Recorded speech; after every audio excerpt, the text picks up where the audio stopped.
चलो चुप हो जाओ, बात ना करो, सुनो। अब हम समझ लें मौर्योत्तर काल क्या हो। मौर्योत्तर काल एक तो बहुत बड़ा चैप्टर है, दूसरा यहाँ तक बच्चा कन्फ्यूज हो जा कि पढ़ना कर क्या। जब हमें पता कि जो हमारा लास्ट मैंने तुम्हें समझाया, मौर्य काल का जो सबसे लास्ट अंतिम शासक था उसका नाम बृहदत्त था। उसके बाद कुछ नहीं पता इस एरिया में हुआ क्या पूरे भारत में, कोई जानकारी नहीं है। बच्चे हैं बड़ा कन्फ्यूज हो जा, एक तो क्रम को लेकर कन्फ्यूज है, दूसरा उसे ये नहीं पता कि भारत का इतिहास बढ़ किस तरह आगे रहा, ये भी नहीं पता उसे। ये बहुत बड़ी समस्या है उसके लिए कि भारत का इतिहास किस वे में आगे बढ़ रहा, यहाँ बहुत बड़ी समस्या। तो सबसे पहले हमें और इस इतिहास के जो अगले वाला इतिहास आने वाला मौर्योत्तर काल जिसे हम बोलते हैं, इस इतिहास की जानकारी मुझे मिली तो मिली कहाँ तक, ये भी बहुत बड़ी समस्या। इसे भी लेकर तमाम तरीके से डिबेट ज़्यादा होगा क्या, बात समझ में आई है। अब यहीं हम परत दर परत एक एक कड़ी खोलने का प्रयास करेंगे, फिर उसके बाद हम कल सब ऑप्शनल देख लेंगे। ठीक, आज तुम बताया जाएगा ऑप्शनल में क्या क्या कैसे क्या क्या चीज़ तैयार करके लेके चली आनी। समझ में आया बात ये, ठीक, क्योंकि ऑप्शनल इस पेपर का भगवान है। तो ये मौर्योत्तर काल है, तो मौर्योत्तर काल में सबसे पहले हम देखना है इसकी मुझे जानकारी मिली कहाँ तक, ये बहुत इंपॉर्टेंट चीज़ है कि मौर्योत्तर काल, मौर्योत्तर आधा तय लगा हुआ फिर तय लगा हुआ, तो मौर्य काल के बाद क्या हुआ उसे मौर्योत्तर काल बोल रहा। जैसे हम मौर्योत्तर काल खत्म होगा ना हमारा, भारत पर एक नया वंश स्थापित होगा, उसका नाम गुप्त वंश होगा, और गुप्त वंश के बाद एक और काल पड़ा से, उसका नाम गुप्तोत्तर काल, गुप्तोत्तर काल। ऐसा करके हमारी एंसेंट इंडिया ना, जो एंसेंट इंडिया जिसे हिंदी में कहते हैं प्राचीन भारत का इतिहास, ये पूरी तरह खत्म हो जाने वाला। सही बात, ये दो ही चैप्टर पढ़ने हैं मुझे, और 2 चैप्टर मुझे पढ़ाने हैं आने वाले कुछ दिनों में, 4-5 दिनों में देखेंगे हम आराम से धीरे धीरे, लेकिन ऑप्शनल हम कंटिन्यू कर रखेंगे। अगर मेरी तबीयत बिल्कुल सही रही, मुझे कोई दिक्कत ना हुई, तो हम बहुत आराम से धीरे धीरे करके ऑप्शनल पर जाएंगे, बहुत आराम से बहुत महीन तरीके से समझेंगे ऑप्शनल को। सही बात यार, और देख लेना तुम्हें पढ़ने में कोई इंटरेस्ट आ रहा नहीं आ रहा, नहीं तो तुम ऑप्शनल बदल भी सकते हो, हज़ारों ऑप्शन है, हज़ारों टीचरों की वीडियो भी मौजूद है। समझ में आया बात है, तो जो देख लो 2-3 ऑप्शनल पढ़ कर 2-3 दिन पढ़ कर वैसे मैं समझाऊंगा तो समझ में आ ही जाएगा, क्योंकि मैं प्रेशर के साथ पढ़ाऊंगा ना, करना वहाँ तुम्हारी मजबूरी हो। पढ़ाई जब तक होती है जब तक उसको प्रेशर ना हो। समझ नहीं बात है, पढ़ाई के लिए बहुत ज़रूरी हो प्रेशर, प्रेशर में तुम कोई भी काम कर लोगे। सही बात है, कोई भी काम, कोई चाहे किसी भी चीज़ का प्रेशर हो, प्रेशर बहुत ज़रूरी हो। तो मौर्योत्तर काल की सबसे पहले हम पढ़ने का तरीका कैसा होगा हमारा। तो पहले मैं पॉइंट वाइज बना के लिखवा रहा हूँ तुम्हें क्या क्या किस टाइप से हम आगे बढ़ेंगे। पहले नंबर पर हम जो समझने वाले इस तरह तुम्हें ना समझाने में भी दूसरों को आसान नहीं होगी। पहले नंबर पर बढ़ेंगे मौर्योत्तर काल के जो इतिहास है उसका स्रोत क्या है। तो पहली हेडिंग यही है, लिखना शुरू कर दो। सबसे पहले यही समझेंगे मौर्योत्तर काल के इतिहास का स्रोत, मौर्योत्तर काल के इतिहास का स्रोत।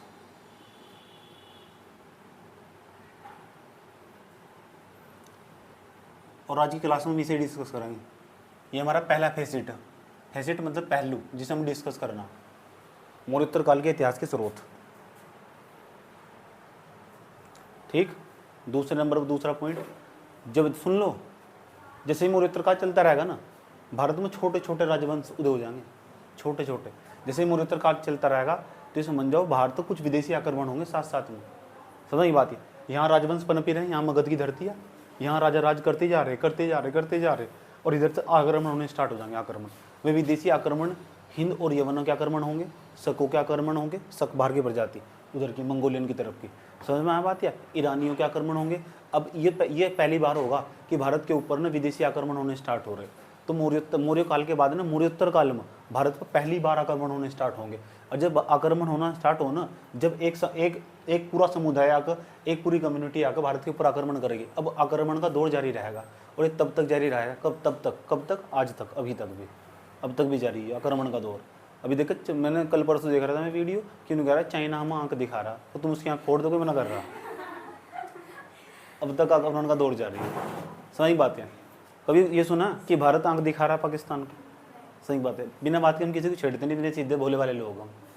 समझ में आए बात है, बिना बात के ना किसी को छेड़ते बिल्कुल नहीं। अब भाई ज़बरदस्ती तुम अगर उल्टी सीधी हरकत करोगे, पहले सीज फायर करोगे, तुम जानो सीज फायर क्या हो, तो फिर तुम छोड़ने के नहीं बिल्कुल। क्या सीज फायर नहीं जानते क्या हो? जब यहाँ बॉर्डर पर सेना खड़ी हो ना इधर, तो उधर से सबसे पहली बार उनकी तरफ से फायरिंग हो, उधर की उनकी सेना वाले फायरिंग करो। जब ये फायरिंग करो तो उस हम सीज फायर बोल रहे। सीज फायर का मतलब सीज थी, सीमाएं, उसे तोड़ दिया गया, फायर कर दिया गया, बिना बात के आक्रमण करा, तो सीज फायर उनकी तरफ तो हो पहले, हमारी तरफ से नहीं होता।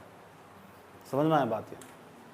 हम तो बहुत, भारत के लोग तो बहुत सीधे साधे भोले भाले लोग हैं, लेकिन दुनिया इतने भोले लोगों की है नहीं जितने हम समझे सर। क्योंकि हमारी सबसे बड़ी गलती था क्या हो, हम सबको एक जैसा अपने जैसा मान कर चला, ऐसा है नहीं। ऐसा मैं थोड़ी देर बाद बताऊँगा, कलकत्ते की घटना बताऊँगा तुम्हें। हम जितने सीधे चमका ना, हम जितने सीधे अपने आप को मान कर चला, हम सोचो दुनिया सामने वाला भी इतना सीधा हो, इतना सीधा कोई होता नहीं। समझ बात यार? हम क्या करें, अपने आप को पढ़ लिख कर सब चीज़ों को अपने हिसाब से जज करें, ये इंसान की सबसे बड़ी गलती हो। ये दुनिया बहुत कमीनी भी है, समझ बात? और कमीनी लोग हैं मौजूद। ये बात मुझे जो 4-5 दिन पहले समझ में आई। पता सबसे खुश कौन? सबसे खुश हो जो अपने टारगेट, जिसके पास खुद का टारगेट है और जिस पर निरंतर दिन प्रतिदिन लगातार मेहनत करते हुए आगे बढ़ रहा है। दुनिया में उस तक खुश नसीब इंसान में किसी को नहीं मानता। समझ में आया बात है? जिसके पास टारगेट है और वो दिन प्रतिदिन उसकी तरफ धीरे ही सही लेकिन लगातार धीरे धीरे बढ़ ही रहा, दुनिया का सबसे खुशकिस्मत इंसान मानता हूँ। याद रखना बात है, जो लगातार पढ़ाई कर रहा है।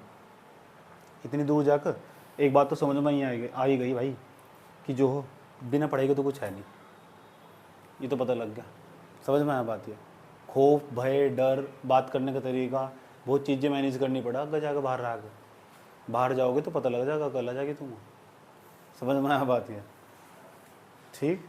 ये फियर से भी निकलना बहुत ज़रूरी हो, जो तुम्हारे अंदर सदियों से बसा हुआ, उसके लिए घंटों रात को मेहनत करनी पड़े। मेहनत करना बहुत ज़रूरी। समझ में आया बात? क्या अभी तुम्हारी एंगेस्ट फॉर्म, अगर इस उम्र में मेहनत नहीं करी ना तो आने वाला साल बहुत समस्याएं खड़ी होने वाली। तुम्हारे सामने तो है ही, तुम्हारी फैमिली के सामने भी तरह तरह की फाइनेंशियल कंडीशन तुम्हारे सामने तुम्हें देखने को मिलेगी। हो सकता है तुम्हारे हाथ को टुकड़ा न देखने को मिले। अब बात अलग है, किसी घर में पहले थी गवर्नमेंट जॉब वाले, उन्हें तो कोई दिक्कत होती नहीं, जिसका नहीं है इतनी भी सिचुएशन ख़राब हो जाए। ठीक, इसलिए तमीज़ से मेहनत कर लो। दूसरे नंबर पर जाओ, दूसरे नंबर पर तो पता क्या होगा यहाँ से, अब भारत पर ना विदेशी आक्रमण का दौर शुरू होगा। और ये विदेशी आक्रमण रुकने के नहीं, इन्हें हम साथ साथ पढ़ते चलेंगे। यहाँ क्या हो रहा है तो यहाँ आक्रमण करते करते कौन कहाँ तक पहुँच चुका, उसने किसी ने ये पर कब्जा कर लिया। क्योंकि यूपीएससी अपना लेवल तब भी बढ़ागा ना तो यहाँ तक जाएगा जरूर। वो देखना चाहा बच्चे ने पढ़ाई पर समय कितना बिताया, कितना से अध्ययन करने में कितनी रुचि थी इसे। समझ में आए बात है? पढ़ाई यही नहीं है जितना तुम पढ़ कर बैठ गए, वो तो मैथ्स एक पैर का हिस्सा भी नहीं है। या अगर पूरी पढ़ाई है ना तो जो तुमने पढ़ा तक वो ना खून है। अगर ये पूरी पढ़ाई है ना, जो तुमने पढ़ा हो सिर्फ ना खून है, और एक पैर का खब्बे वाले का, इतनी पढ़ाई। और सोचो कितना पढ़ना। दूसरा पॉइंट लिखो, मौर्योत्तर काल में विदेशी आक्रमण। मौर्योत्तर काल में ही पढ़ेंगे, उसके बाद हम मौर्योत्तर काल में विदेशी आक्रमण, विदेशी आक्रमण। तीसरे नंबर पर जाओ। अब जब विदेशी आक्रमण पढ़ेंगे, इसमें पढ़ेंगे क्या क्या हम, तीसरे नंबर का पॉइंट बना लो। जिसके हम इसके बाद विदेशी आक्रमण पढ़ेंगे ना, उसका दौर पढ़ेंगे हम। तो सबसे पहले जो आक्रमण होगा वो होगा हिंदी यवनों का आक्रमण। तीसरा पॉइंट लिखो, हिंदी यवनों का आक्रमण, ये पढ़ेंगे हम। हिंदी यवनों का आक्रमण, हिंदी यवनों का आक्रमण, हिंदी यवनों का आक्रमण। पहले तो ये देख लो पढ़ना किस तरह है, हिंदी यवनों का आक्रमण। चौथे नंबर पर जाओ। जब हिंदी यवन चले जाएंगे ना, जाने क्या यहीं बस जाएंगे, तो उसके बाद शक आक्रमण करेंगे। लिखो शकों का आक्रमण, ये भी इसमें पढ़ेंगे हम। शकों का आक्रमण, शकों का आक्रमण। पांचवें नंबर पाओ।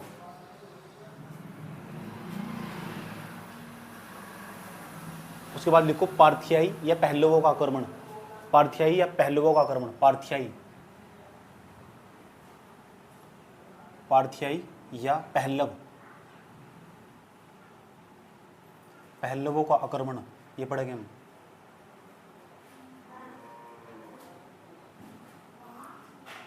छठे नंबर पर जाओ। उसके बाद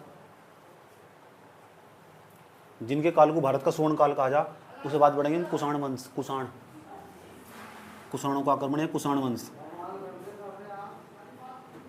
कुषाण वंश, इनके काल को भारत का स्वर्ण काल कहा जा, कुषाणों के काल को। 7वें नंबर पर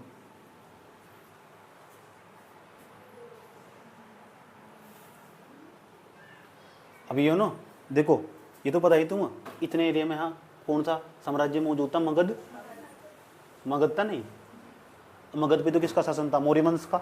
मौर्य वंश का अंतिम शासक कौन था? बृहदत्त। ये लिखवाया था मैंने तुम। इस पूरे एरिया में, पूरा एरिया, ये पूरा एरिया, इस पूरे एरिया पर अलग अलग, इस एरिया में अलग शासन, इस एरिया में अलग शासन, इस एरिया में अलग शासन, इस एरिया में अलग अलग अलग जगह जो छोटे छोटे प्रांत थे, प्रांत का एक राज्यपाल हुआ करता था, जिसे हम प्रांतपाल भी कहते थे। लिखवाया ना मैंने, पहले समझाया ना। तो वहाँ अलग अलग जगह अलग अलग शासन, लेकिन मेन नहीं होता मगध पर किसका शासन होगा। तो मगध पर क्या है, अब कुछ छोटे छोटे राजवंश आना स्टार्ट होंगे। जैसे ही वृहदत्त चला जाएगा ना, वृहदत्त के बाद एक उसका सेनापति होगा, उसके बाद पुष्यमित्र शुंग। वृहदत्त का एक सेनापति था, उसका नाम पुष्यमित्र शुंग था, पुष्यमित्र शुंग, वो तो वृहदत्त का सेनापति था वो। और उसने क्या करा था, वो पहले क्यों देख, जैसे मौर्य काल आया था ना, तो मौर्य काल में आते आते अशोक के टाइम के बाद ही जो ब्राह्मणों की स्थिति थी वह बड़ी खराब हो गई थी। और इतनी खराब हो गई थी, जो वृहदत्त का सेनापति था ना, वो था ब्राह्मण, उसका नाम पुष्यमित्र शुंग था। और इस बात से बड़ी दिक्कत थी कि क्या, अब जो पूरी दुनिया में, जब मौर्य अशोक के समय से पहले पूरे दुनिया में ब्राह्मणों का राज छा रहा था, हिंदू वर्चस्व, हिंदुवादी जो लोग थे ना, उनका वर्चस्व पूरी तरह छा रहा था। और जब अशोक ने क्या करा, बौद्ध धर्म अपनाया, जो बौद्ध धर्म अपनाने के बावजूद हुआ क्या, जो हिंदू धर्म था ना, वो पनप नहीं पाया। और इस बात तो बड़ी दिक्कत थी। जो वृहदत्त का सेनापति था, उसका नाम पुष्यमित्र शुंग था। और पुष्यमित्र शुंग ने पता क्या कर दिया था, वृहदत्त की हत्या कर दी थी। और हत्या करके एक नए वंश, हिंदू राजवंश, हिंदू राजवंश की स्थापना कर दी, जिसका नाम शुंग वंश पड़ा। अब हम वो शुंग वंश ही पढ़ेंगे। लेकिन वो शुंग वंश ना पूरे भारत का ही तो कहलागा वो। जो मौर्योत्तर काल में हम कुछ भारतीय राजवंश पढ़ेंगे। मौर्योत्तर काल है पूरा का पूरा इस एरिया में। मौर्योत्तर काल में तो मगध की धरती पर किसका शासन होगा? तो मगध की धरती पर अब जो शासन होगा वो होगा शुंग वंश का शासन। समझ बात है। इसके बाद अलग वंश आगा, जो जैसे शुंग वंश चला जाएगा, फिर उसके बाद अलग वंश आगा, फिर अलग वंश आगा, फिर अलग वंश आगा। समझ बात है। इन्हें बोल लेंगे भारतीय राजनीतिक वंश। अगला पॉइंट, कितने पॉइंट हो गए? 6। 7वें नंबर के पॉइंट लिखो, मौर्योत्तर काल के भारतीय राजवंश। मौर्योत्तर काल के भारतीय राजवंश, मौर्योत्तर काल के भारतीय राजवंश, भारतीय राजवंश, मौर्योत्तर काल के भारतीय राजवंश।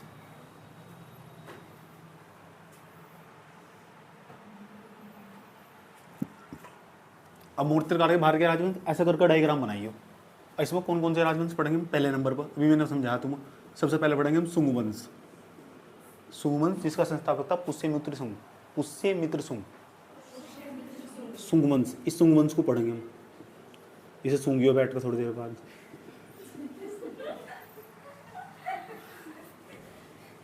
उसके बाद है कण्व वंश। कौन सा वंश? कण्व वंश। तीसरे नंबर पर जाओ।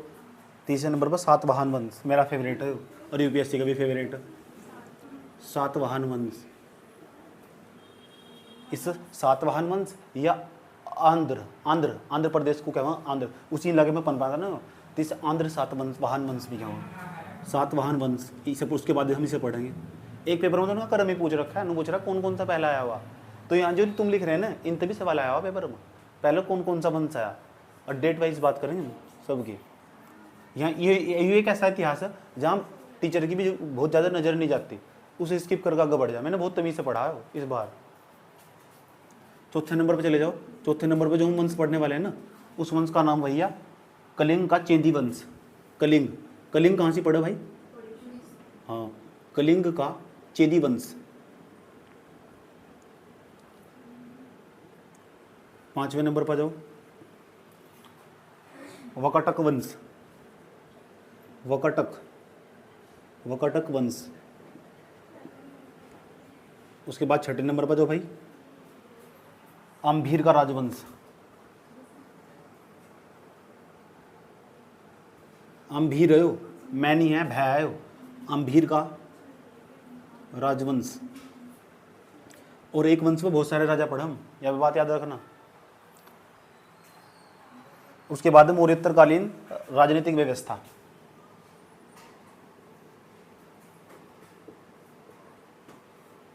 मौर्योत्तरकालीन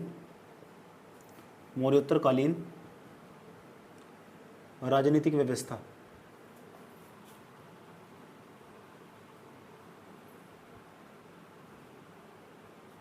मौर्योत्तरकालीन राजनीतिक व्यवस्था।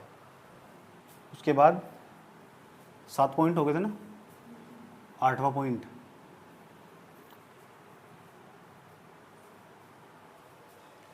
आठवें नंबर पर हम संस्कृति, मैंने कहा था मैं संस्कृति भी साथ साथ देख कर चल ले ताकि आर्ट एंड कल्चर तुम्हें अलग से ना देखना पड़े। तो मौर्योत्तरकालीन सामाजिक संस्कृति का विकास। मौर्योत्तरकालीन सामाजिक संस्कृति का विकास।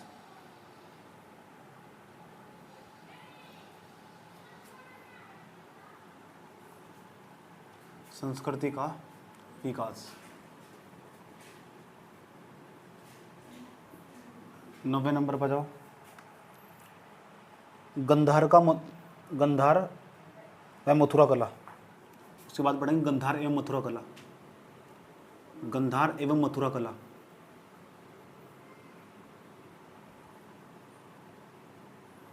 कला भी साथ देख रहे हैं, साथ साथ देख रहे हैं। 10वें नंबर पर जाओ। मौर्योत्तरकालीन अर्थव्यवस्था, ये भी बहुत इंपॉर्टेंट टॉपिक है। यहाँ की अर्थव्यवस्था कैसी थी? मौर्योत्तरकालीन अर्थव्यवस्था। 11वें नंबर पर जाओ। मौर्योत्तरकालीन धर्म। मौर्योत्तरकालीन धर्म। इस टाइम कौन सा धर्म था जिसका सबसे ज़्यादा वर्चस्व था, वो भी हम पढ़ने वाले हैं। मौर्योत्तरकालीन मुद्रा व्यवस्था। कौन कौन से सिक्के चले इस टाइम, चले भी नहीं चले। मौर्योत्तरकालीन मुद्रा व्यवस्था। 13वें नंबर पर जाओ। मौर्योत्तरकालीन नगरीय व्यवस्था। यहाँ की नगरीय व्यवस्था कैसी थी? ये शहर की तरह रहते, गांव की तरह रहते। मौर्योत्तरकालीन नगरीय व्यवस्था। नगरीय व्यवस्था ये हम पढ़ने वाले हैं। ऐसा करके फिर हमारा ना ये मौर्योत्तरकाल तब समाप्त होगा हमारा। इससे पहले समाप्त होने की इच्छा भी मत करना। बात समझ में आई? समझ में आ रही क्या कैसे हमारा इतिहास आगे बढ़ने वाला? चलो, ये हमारा मौर्योत्तरकाल है। पोस्ट मौर्य पीरियड बोलते हैं सर। 200 से लेकर ना 200, यहाँ BC है, 200 BC है यहाँ से, और उससे लेकर 300 AD के आसपास जाना है। इतना सारा इतिहास पढ़ना है। ठीक, सबसे पहले हम जानेंगे, आज का हमारा टॉपिक यही स्टार्ट है कि मौर्योत्तरकाल है। मौर्योत्तरकाल पूरा, इस मौर्योत्तरकाल का मुझे इतिहास का स्रोत क्या है, जितना भी मैं इतिहास पढ़ाने वाला अब तुम उसकी जानकारी मुझे मिलेगी कहाँ तक। What is the source of the most period, post Maurya period, source क्या है इसका। ठीक, इतनी जानकारी मैं प्रोवाइड करवा पा रहा हूँ, कहाँ तक प्रोवाइड करवा रहा हूँ। और इस तरह UPSC आजकल सबसे ज़्यादा सवाल पूछे। ये बहुत हाईलाइट टॉपिक है, समझ नहीं पता। एक किताब का नाम देगा, ग्रंथ का नाम देगा, या किसी अभिलेख का नाम देगा। ये अभिलेख यही तो जानकारी दे रहे हैं ना, उन अभिलेख का नाम रखकर पेपर में पक्का पूछेगा 100%। इन तो बच्चा स्किप करके भाग गया। मैंने कहा मैं बहुत जटिल टॉपिक पढ़ा रहा हूँ तुम्हें, समझ में आया बात? ठीक, अगर किसी UPSC वाले बच्चे छात्र तो पूछे ना, तो क्या उसको कभी नहीं आता, तो वो कहेगा मुझे एंशिएंट हिस्ट्री और मिडिवल हिस्ट्री आज तक नहीं आती। सही बात। आधे तो बच्चे ऐसे जिन्होंने दोनों को छोड़ कर चले गए, उन्होंने आज तक पढ़ी ही नहीं, तब भी उनका सिलेक्शन होगा, क्योंकि उनकी समझ में नहीं आई है। समझ बात है? लेकिन समझना चाहिए, तभी तो तुम्हें लगा। और भारत का इतिहास पढ़ किस तरह रहा, समझ बात है? फटाफट इसके बाद जो बीच में आगा ना, जो बीच वाला जो इतिहास है, वो तो 10-15 दिन का तुम कहीं से भी पूरा कर लोगे, किसी की भी वीडियो देख कर। लेकिन जो तहत बढ़नी थी वो मैंने तुम्हें बैठा दिया पहले ही। समझ में आया बात? 10-15 वीडियो देखो किसी की भी, आराम से मिडिवल हिस्ट्री से भी पूरी कर लो। दिमाग में फितूर तो नहीं रहने का, 2-3 दिन में पूरा हो जाएगा। 2-3 दिन तक तुम कुछ भी नहीं काम मिलने का। किसी की वीडियो देखिए, आराम से नोट्स में मेंशन कर लिया, खेल खत्म। आगे की मेरी 54-55 वीडियो तो मेरी पड़ी हुई, दैट्स एनफ। उससे बेस्ट तो कुछ है ही नहीं, इतना डिटेल से पढ़ा रखा है मैंने। बस मैं क्वेश्चन की प्रैक्टिस करवा दूँगा इस बार बोर्ड पर, जो मेंस के क्वेश्चन हैं। ठीक, और जब देश आज़ाद हुआ था उसके बाद क्या हुआ ये भी तो पता होना चाहिए। जैसे देश आज़ाद हुआ था 1950 के बाद फिर क्या हुआ, यहाँ तक लेकर चलना पड़ेगा तुम्हारा इंदिरा गांधी तक, समझ में आएगी बात। यार उसको पढ़ता ही नहीं, उसको वर्ल्ड हिस्ट्री में कवर कर ले और उसे भी पढ़ना बहुत ज़रूरी हो, समझ में आया। थोड़ी सी वर्ल्ड हिस्ट्री 5 7 क्लास, धीरे धीरे अपनी एक ही चीज़ पर हमेशा अटल लो, उसे छोड़कर मैदान कभी मत भागो, समझ में आई बात है। अपनी स्पीड भले ही धीमी हो जा लेकिन मैदान नहीं छोड़ना चाहिए बिल्कुल भी, समझ में आया बात। ये तैयारी में क्या है, एक मेरे जैसे इंसान का तुम्हारे साथ रहना बहुत बड़े जरूरी हो। ये तो समस्याएं खड़ी है, तुम एक कदम नहीं आगे बढ़ सकते, तुम्हें पता नहीं क्या पढ़ना, पढ़ो क्या। मैं यहाँ तक तो ले आया दूँ, समझाता समझाता रहता ऑप्शनल, उसका भी रास्ता दिखा दूँ, ऐसे ऐसे पढ़ना। समझ में आया भाई बात क्या चल रहा है। तो अब कहाँ से स्टार्ट करने वाले, अब स्टार्ट करें यहाँ तक, मौर्योत्तर काल के इतिहास, मौर्योत्तर काल के इतिहास के स्रोत, यहाँ से स्टार्ट करेंगे आज हम। तो आज की हमारी हेडिंग यही है, मौर्योत्तर काल के इतिहास के स्रोत। लेकिन स्रोत भी दो हो, एक तो ऐसा हो जो साहित्यिक स्रोत हो और एक ऐसा हो जो अभिलेखीय स्रोत हो। लेकिन जो साहित्यिक स्रोत हो वो भी दो प्रकार के हों, एक तो जो हमारे देश में रहा होगा साहित्यिक स्रोत, जो किताबें हमारे देश में लिखी गई, उस स्वदेशी साहित्य स्रोत, और एक जो बाहर लिखी गई किताबें, उसे बोल लेंगे क्या हुआ, तुमने इनके चेक करवाया, बड़े दिनों बाद आई ना, ये तो अजीब सा लग रहा है इस तरह। ठीक, तो जो सोर्स है ना हमारे स्रोत इतिहास के, मौर्योत्तर काल के इतिहास के दो स्रोत हमारे पास, दो एविडेंस जिनके बेस पर हम बात करने वाले। इस दो एविडेंस कौन कौन से हैं, अगर पोस्ट मौर्य पीरियड पढ़ना तो इसके लिए दो एविडेंस हमारे पास मौजूद है। पहले नंबर पर मैंने तुम्हें बताया, एक तो लिटरेचर है, लिटरेचर भी ऐसा होगा जो ऑटोनोमस होगा। तो ऑटोनोमस जानते हो, देसी होगा देसी। एक ऐसा होगा जो एलियन लिटरेचर होगा, कौन सा, अब दोनों पर बात करेंगे, समझाएंगे बात है, और कहाँ तक कैसे सवाल पूछे जा सके। और दूसरी बात, एक जो जिसे ना इतिहास का, हिस्ट्री का सबसे प्रमाणित स्रोत माना जाता, हिस्ट्री का सबसे प्रमाणित स्रोत माना जाता, उस स्रोत का नाम, सबसे ऑथेंटिक सोर्स कौन सा, सबसे बेस्ट एविडेंस कौन सा इतिहास का, उसे हम अभिलेख कहते हैं। अभिलेख को क्या कहते हैं इंग्लिश में, एडिट्स। और उसमें भी सबसे बेस्ट एडिट्स में भी सबसे बेस्ट कौन सा माना जा, रॉक कट एडिट्स, पत्थरों को उठाया और उस पर कुछ लिख दिया, उसे बोलते हैं। बात समझ में आया? चलो, तो ऑब्जेक्ट कॉपी मैडिंग बनाओ, मौर्योत्तर काल के इतिहास के स्रोत, मौर्योत्तर काल के इतिहास के स्रोत, यहाँ हेडिंग बना लो।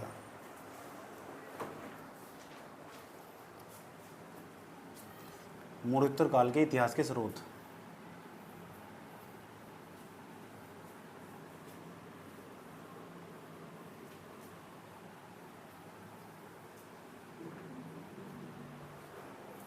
मौर्योत्तर काल के इतिहास के स्रोत। तो मैंने तो बताया जो मौर्योत्तर काल है इसके इतिहास के स्रोत कितने, दो ही तो, ऐसे ही तीर का चिन्ह खींच लो, नंबर फर्स्ट और नंबर सेकंड।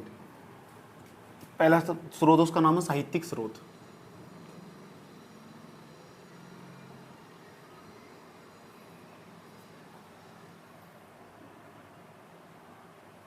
साहित्यिक स्रोत। और दूसरे नंबर पर जो स्रोत है उसका नाम क्या है भैया, विदेशी स्रोत। साहित्यिक और अभिलेख, इसे डिवाइड करेंगे दो भागों में। अभिलेखीय स्रोत,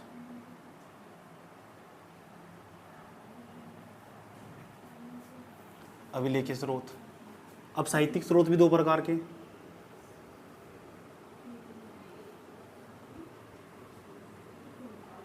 एक है स्वदेशी साहित्यिक स्रोत, स्वदेशी साहित्यिक स्रोत, एक विदेशी साहित्यिक स्रोत।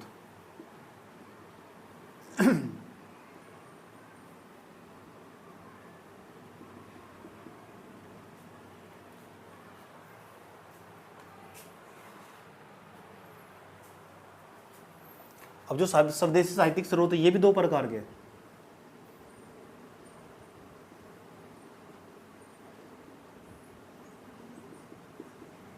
इनके बारे में पढ़ रखा है ना। स्वदेशी साहित्यिक स्रोत बताइए करें कौन कौन से होंगे। एक तो धार्मिक साहित्यिक स्रोत होगा, धार्मिक स्वदेशी साहित्यिक स्रोत। एक होगा धर्मनिरपेक्ष स्वदेशी साहित्यिक स्रोत। एक होगा धार्मिक साहित्यिक स्रोत।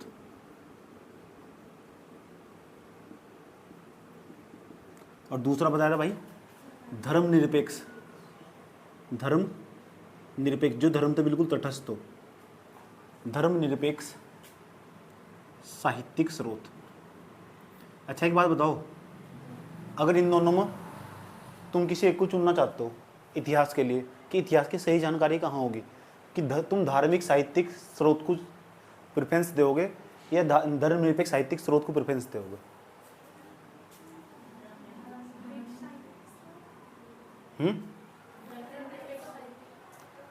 गीता का नाम सुना, पुराणों का नाम सुना, वेद सारे पढ़ लिए? कहाँ पढ़े वेद? कुछ भी मतलब मैंने पढ़ लिया तो तुमने पढ़ लिया? हाँ क्या पिछली क्लास में पढ़ाई गई ना, वो उनकी समरी है। सही बात है। क्या कह रही? अच्छा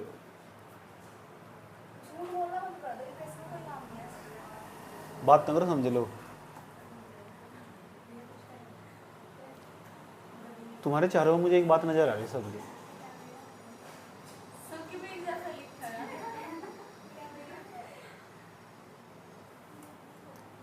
तुम्हारे चेहरे को और तुम्हारी आंखों में मुझे एक ही चीज नजर आ रही है,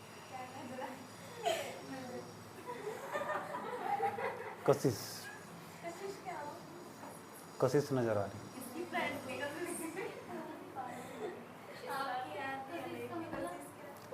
हिंदी साहित्य में समझाना।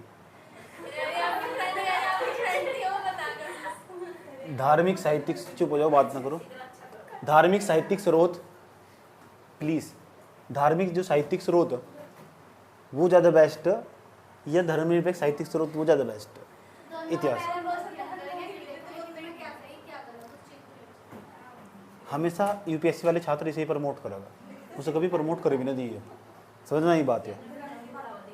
वो केवल जो भी धार्मिक साहित्यिक स्रोत लिखा जाएगा ना, अगर कोई बौद्ध धर्म का, तो ऐसा हो नहीं सकता बौद्ध धर्म का ही साहित्यिक स्रोत और बौद्ध धर्म की बुराई कर दे, बौद्ध धर्म की कमी को कभी उजागर नहीं करने वाला हो।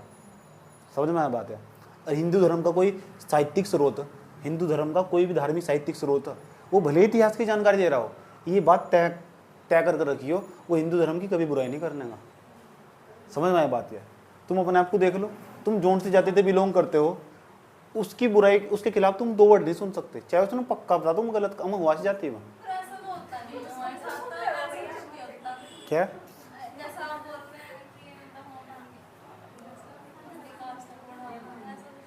तुम नहीं देखते? तुम अभी डेवलप एरिया में आए हो ना, अभी किसी अभी आपके साथ अच्छी तरह अच्छे वाला शोषण हुआ नहीं। मेरे तो पूछ कर देखो, मैं गुजरा हुआ नहीं हालात। तो जब जाति सूचक शब्द सुनने पड़ा ना, जब आपको पता लगेगा आप योग्य हो, और योग्यता होने के बावजूद भी ना आपको इतना रेस्पेक्ट नहीं मिल पाता जितना मिलना चाहिए था, तब आपको गिल्टी फील होगा अपने आप से, तब आप अपने आप को कमतर पाओगे। आप बहुत सारे पढ़ लोगे, पढ़ने के बावजूद भी आप सोसाइटी तक टच नहीं हो ना। मैं रास्ते में चल रहा ना, तो मुझे मेरी जाति का नाम लेकर वे शब्द भी कहे गए जो मुझे बता भी नहीं सकता है बोल के। समझ में आया? तो जिसमें भी तीनों से ज़्यादा पता रहा।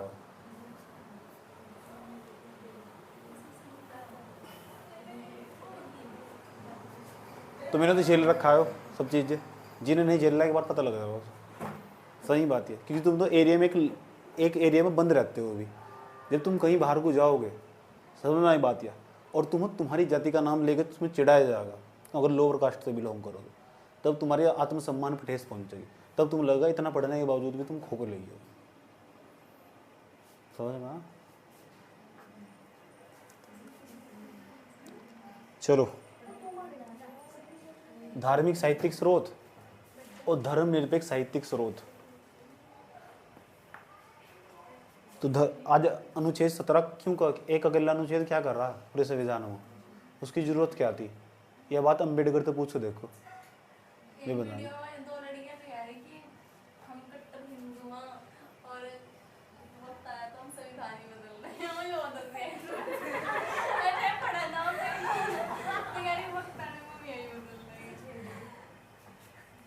ऐसा होने का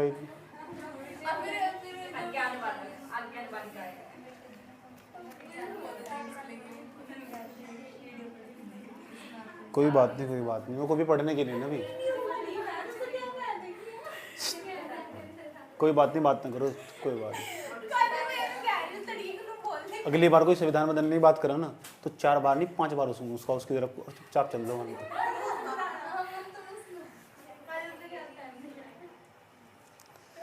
समझ में आया? तो धार्मिक साहित्यिक स्रोत और धर्मनिरपेक्ष साहित्यिक स्रोत। जो धर्मनिरपेक्ष होगा ना, धर्मनिरपेक्ष के लिए वर्ड जानते हो क्या यूज कर रखा है संविधान में? क्या है? पंथ निरपेक्ष के लिए यूज वर्ड कर रखा है, उसका नाम है सेकुलरिज्म। तो जो सेकुलरिज्म हो ना, हमेशा तुम सेकुलरिज्म को ही प्रमोट करोगे।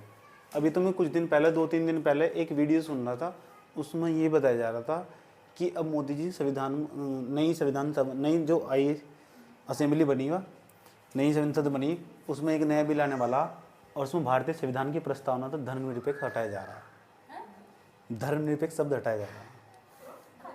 एक नया बिल आया, सोशल मीडिया पर ट्रेंड चल रहा है, ऐसा होने का नहीं। कर भी सको, उनके पास मेजोरिटी, हाँ, लोकसभा में उनके पास बहुमत है और राज्यसभा में उनके पास बहुमत है, ये कुछ भी कर सके। अगर लेकिन हटाया जा रहा ना तो लोकतंत्र पर सबसे बड़ी और गहरी चोट यही होगी। समझ में आया बात? ये धर्मनिरपेक्ष सेकुलरिज्म है ना, धर्मनिरपेक्ष और पंथ निरपेक्ष का हिंदी में इंग्लिश में मतलब सेकुलरिज्म ही हो, और दोनों का एक ही मतलब है। इस वर्ड को हटाने की बात चल रही, जो कि 1973 में जोड़ा गया था। अगर ऐसा हटाओ, ऐसा हकीकत में होने वाला ना, तो डेमोक्रेसी पर सबसे बड़ी चोट होगी आज तक की। समझ में आई बात है? अब ये सोशल मीडिया पर आया था, मैं इसकी पुष्टि नहीं करता हूँ। समझ में आई बात है? इस तरह के मैसेज चुनाव आने से पहले सर्कुलेट होना आम बात है मार्केट में। समझ में आया बात है? चलो, देश जरूर एक पढ़े लिखे लोगों के हाथों में होना जरूरी हो। राहुल गांधी का कहना सही, तो 90 सेक्रेटरीज, 90 सेक्रेटरी हैं जो देश चला रहे। तुम कल को IAS के एग्ज़ाम क्वालिफाई करके सेक्रेटरी ही बनोगे, और सेक्रेटरी जैसे ही बनोगे, इसमें से 90 में तो केवल 3 ही OBC, 3 ही OBC। और ये जो 3 OBC और वे इतने बड़े देश को कैसे संभाल लेंगे? कास्ट सेंसस की बात हो रही, जातिगत जनगणना होनी बहुत ज़रूरी है। तभी तो तुम देश के अंदर, जब तुम्हारे पास आंकड़ा होगा, जब तो मतलब लगा देश के अंदर चल क्या रहा। वो राहुल गांधी बार बार चिल्ला के यही तो बात कह रहा कि कास्ट सेंसस होना बहुत ज़रूरी, जातिगत जनगणना होनी बहुत ज़रूरी। तभी तो लगा तुम उनके लिए, तभी तो नीतियाँ तैयार करोगे, नहीं तो कितनी भी नीतियाँ बना लो, सारी की सारी विफल ही जाएगी। आम आदमी बहुत दुखी। समझ में आई बात? या कभी उस निराश युवक की आंखों में आंखें डाल कर देखो, तब तुम उसकी गहराई समझ में आएगी, जिसके 7 साल चले गए और 7 साल से एक एग्ज़ाम की तैयारी करे जा रहा है बेचारा। उसकी आंखों में आंखें डाल कर देखो, वो कितना निराश है। समझ में आया बात? या उसे इस बात की दिक्कत नहीं है, उसकी जॉब नहीं लगी, उसकी जॉब भी लगी थी, ज्वाइनिंग लेटर भी मिलने वाला था, कोर्ट में किसी ने अर्जी डाल दी, और बाद में चुनाव आए, चुनाव तो टाइम पर हो गए, लेकिन उसकी सुनवाई नहीं हो पाई आज तक भी। ऐसे कितने सारे युवा जिन्होंने लगातार आत्महत्या कर ली। समझ में आया बात? या अब जैसे ही चुनाव नज़दीक आने वाला होगा, तो जो खबरों का बाजार है ना, वो तेज़ी के साथ गर्म होगा, फिर एक जंजाल में फंसा दिया जाएगा तुम्हें। अब बच्चे पता क्या सोचते हैं यहाँ के, कि हम योग्य नहीं हैं। BSc करने के बाद, B.Ed करने के बाद, MSc करने के बाद, बच्चे तैयारी करने के बाद वैसे ही घूम रहे सड़कों पर। मैं काम करते हुए देखा वहाँ IIT खड़गपुर में, जो ई-रिक्शा चला रहे थे ना, ई-रिक्शा ऑटो चालक, उसने B.Ed की हुई थी और 78% मार्क्स थे उसके BSc में भी।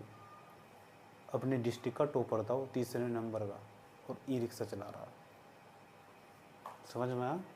अपने डिस्ट्रिक्ट का टॉपर था, ई-रिक्शा चला रहा। मैंने कहा फील नहीं होता, मगर मैंने IIT छोड़ दिया, मेरी आर्थिक स्थिति खराब थी, IIT छोड़ दिया उसने, जहाँ IIT में बैठा कर मैं घुमा रहा हूँ। अब बताओ उसको कौन पूछे उसका दर्द?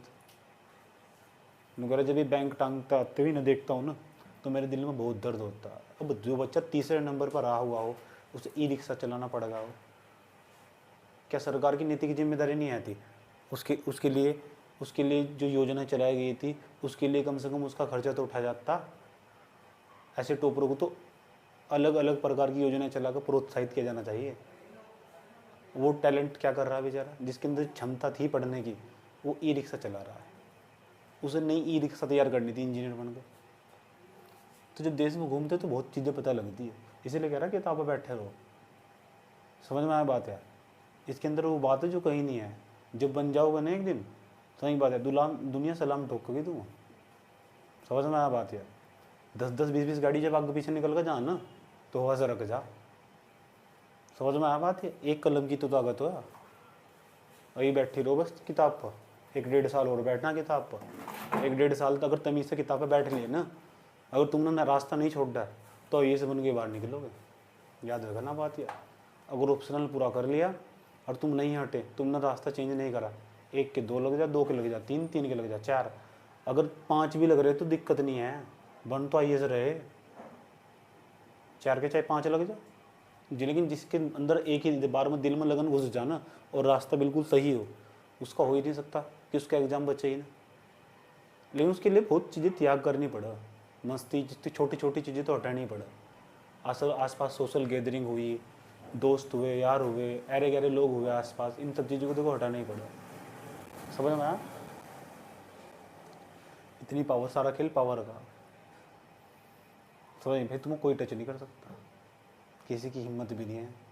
तुम पर कमेंट भी ना करने से 50 बार सोच जाएगा पहले तुम पर कौन कमेंट करेगा।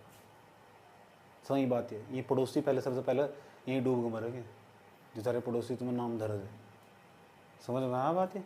इसलिए बैठे रहो किताब पर और लगातार पढ़ते रहो, मन लगाएगा। धीरे धीरे से ही, धीरे धीरे से ही, धीरे धीरे से ही, धीरे धीरे से ही बहुत रास्ता मिल जाए पढ़ाई करते करते करते करते।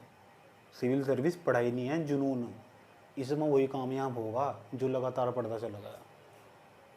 वो नहीं, वो उसने सही तो मारा था डायलॉग, एस्पेरेंट्स हो ये कहते हैं यहाँ कछुआ जीतता, कछुआ, खरगोश का यहाँ कोई रोल नहीं। सच में इसमें कछुआ चाहिए। एग्ज़ाम 1 साल बाद ही आएगा। और मेरा तो मानना है वो कि जब तक तुम्हारा टाइम आएगा, अभी जो यूपीएससी के ऊपर कमेटी बैठी थी ना, उस कमेटी ने रिकमेंडेशन दी थी एग्ज़ाम 1 साल में 2 बार करवाएंगे। अगर ऐसा होगा तो तुम्हारे लिए सबसे बढ़िया चांस होगा, तुम्हें 1 साल में 2 बार यूपीएससी में बैठने का मौका मिलेगा। और तुम तो एससी कैटेगरी की लड़की हो, अपार अटैम्प्ट है तुम्हारे पास, अपार। अगर एससी वाले हो तो, ओबीसी वाले नो अटैम्प्ट। कितनी अपॉर्चुनिटी मिल रही तुम्हें, अपार अटैम्प्ट। लेकिन सिलेबस पूरा होना चाहिए ना पहला, पक्का होना चाहिए। बाजी बाजी लड़की ऐसी हो, कसम खा लो, एग्ज़ाम देंगे तो एक ही देंगे, इसके अलावा कोई एग्ज़ाम नहीं। तुम्हें अंदाज़ा भी है तुम किस चीज़ की तैयारी कर रहे हो। तुम मुझे अपने आप को छोड़कर, जहाँ छोड़कर एक व्यक्ति का नाम बता दो जो तुम्हारे रिश्तेदारी में दूर दूर तक भी हो, इसकी तैयारी करी हो या कर रहा हो। गिनवा दो नाम। इतनी बड़ी तैयारी मैंने तो चुटकी में करवाई थी, मुझे खुद भी नहीं पता लगा। मुझे बात 4-5 दिन पहले ही पता लगी कि मैंने कितना सारा पढ़ा गया। तुम इतना पढ़ने के लिए 2 साल धक्के खाने पड़े, समझ गए? ठीक, इतने बड़े एग्जाम की तुम तैयारी कर रहे तो पता होना चाहिए पढ़ क्या रहे। पढ़ने से पहले पता होना चाहिए पढ़ क्या रहे, किस चीज़ को पढ़ रहे तुम। यहाँ टॉप ब्रेन बैठा हुआ, टॉप ब्रेन जानते हो, जो इसी बार इंटरव्यू दे फाइनल मेरिट में आने से चूक चुका, उसके साथ तुम्हारा कंपटीशन। फाइनल मेरिट में नाम आता सुबह, चूक गया वो। इंटरव्यू दिया था, इंटरव्यू दे दिया ऐसे, ये 3000 लोग, कितनी आग लग रही होगी उनके दिल में, भी किसी के चक्कर में पड़ रहे होंगे। जो इंटरव्यू तो भरा है इस बार, मैं किसी से बात करना भी पसंद नहीं करते, उन्हीं की चीज़ का इंतजार था, उनका पीडीएफ में नाम आ गया बस। समझ रहा है बात? ऐसा जुनून पैदा करना पड़ा अपने भीतर। जब रात को नींद चढ़नी शुरू हो जाना तो एक बार सोच लो क्या समझा रहे थे भाई ने। अपना आप उठो, नहीं अब 1 साल और, नहीं 1 साल और। वो जोश जुनून है ना, वरना वहीं चिपक जाना चाहिए, उतरना नहीं चाहिए वो बार बार। समझ रहा है बात है?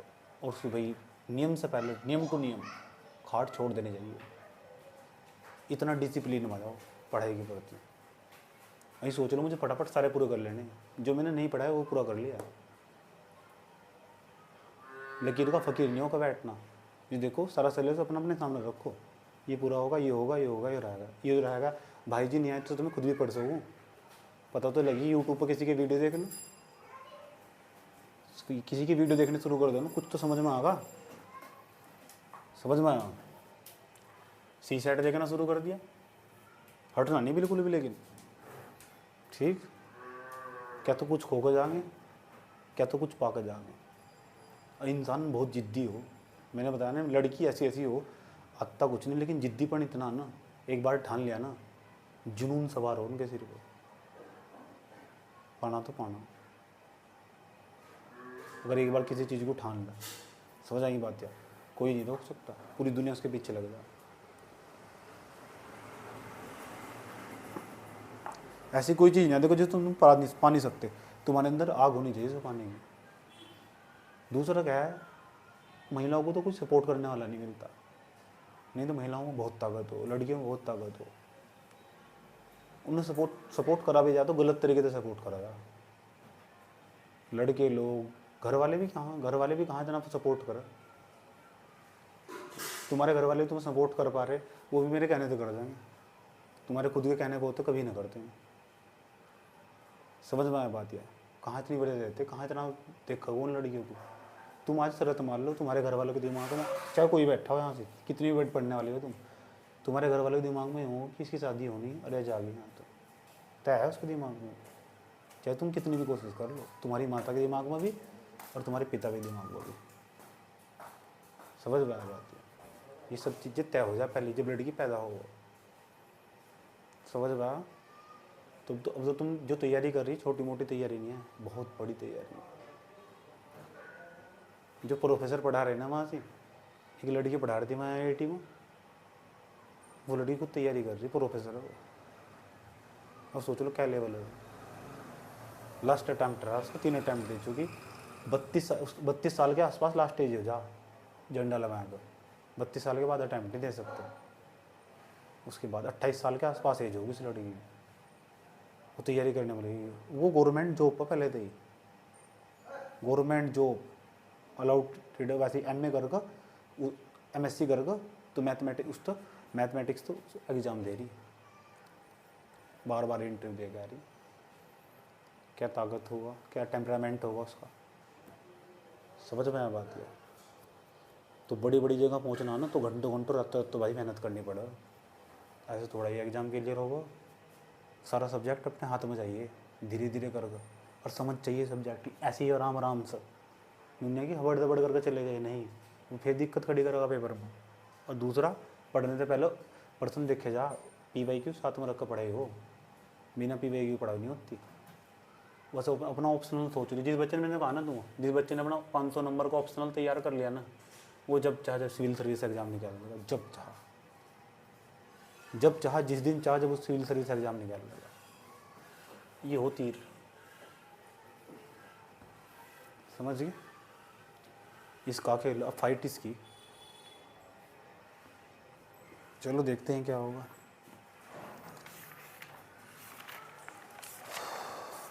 अगर तुम इतना पढ़ने का तैयार हो ना, मुझे तो उम्मीद भी नहीं आती तुम इतना सारा पढ़ लोगे। समझ में आया बात? क्या लेकिन देखो, मैंने पढ़ाई दिया ना, मैंने पढ़ाई दिया। इतना पढ़ना भी अपने में बहुत बड़ी बात है, इसे कहूँगा डेडिकेशन। पढ़ाना, तुम किसी को 4 क्लास नहीं पढ़ा सकते, निस्वार्थ, बोर हो जाओगे। समझ में आया बात? है अब मुझे ज़रा सा भी संकोच नहीं हुआ, अब मुझे भी पढ़ाने में पूरा मज़ा होगा। तब पढ़ा भी ना सोच रहा था, पढ़ा दूँ बस इसी तरह। समझ में आया बात? है सोचो तो ये, अभी तो देखो दुख तो झेलना पड़ेगा तुम्हें, कब तक? 1, 1.5, 2 साल तक पूरा होगा। और 1.5, 2 साल में अपना को इतना मजबूत कर लो, एग्ज़ाम में बैठते तो धज्जियाँ उड़ा दो उसके एग्ज़ाम की, सब पूरा, कुछ नहीं बचा हुआ, कुछ भी। एक सिंगल सब्जेक्ट तो हम छोड़ डाल ना, जो बचा हुआ वो हमारा इस एग्ज़ाम का हमने चुन कर पूरा करा है। सब चीज़ तमीज़ से प्रैक्टिस करी, फिर जाओ टेस्ट में, फिर अपने आप को दिखाओ, फिर देखो कहाँ प्रॉब्लम मिस्टेक हो रही, क्यों नंबर नहीं बढ़ पा रहा, याद नहीं है, रिवीजन करो। आंसर राइटिंग में अच्छा नंबर नहीं आ रहा, दोबारा मेहनत करो। इस कोचिंग में कॉपी चेक नहीं हो रही, दूसरी कोचिंग ज्वाइन करो। दिल्ली में रहना मुश्किल हो रहा है, ऑनलाइन कोचिंग ज्वाइन करो जो तुम्हारी कॉपी चेक करके दे, एग्जाम नहीं छोड़ना।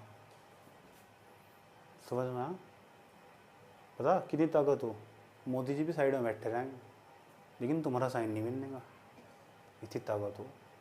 कितना बड़ा पॉलिटिशियन हो, कितना भी बड़ा, साइड में खड़ा रहेगा तुम्हारी परमिशन के बिना। वन स्टॉप पावर है याद रखना बात है। इस तरह इंडिया में इस तरह पावर किसी चीज़ बनी है, IAS या IPS।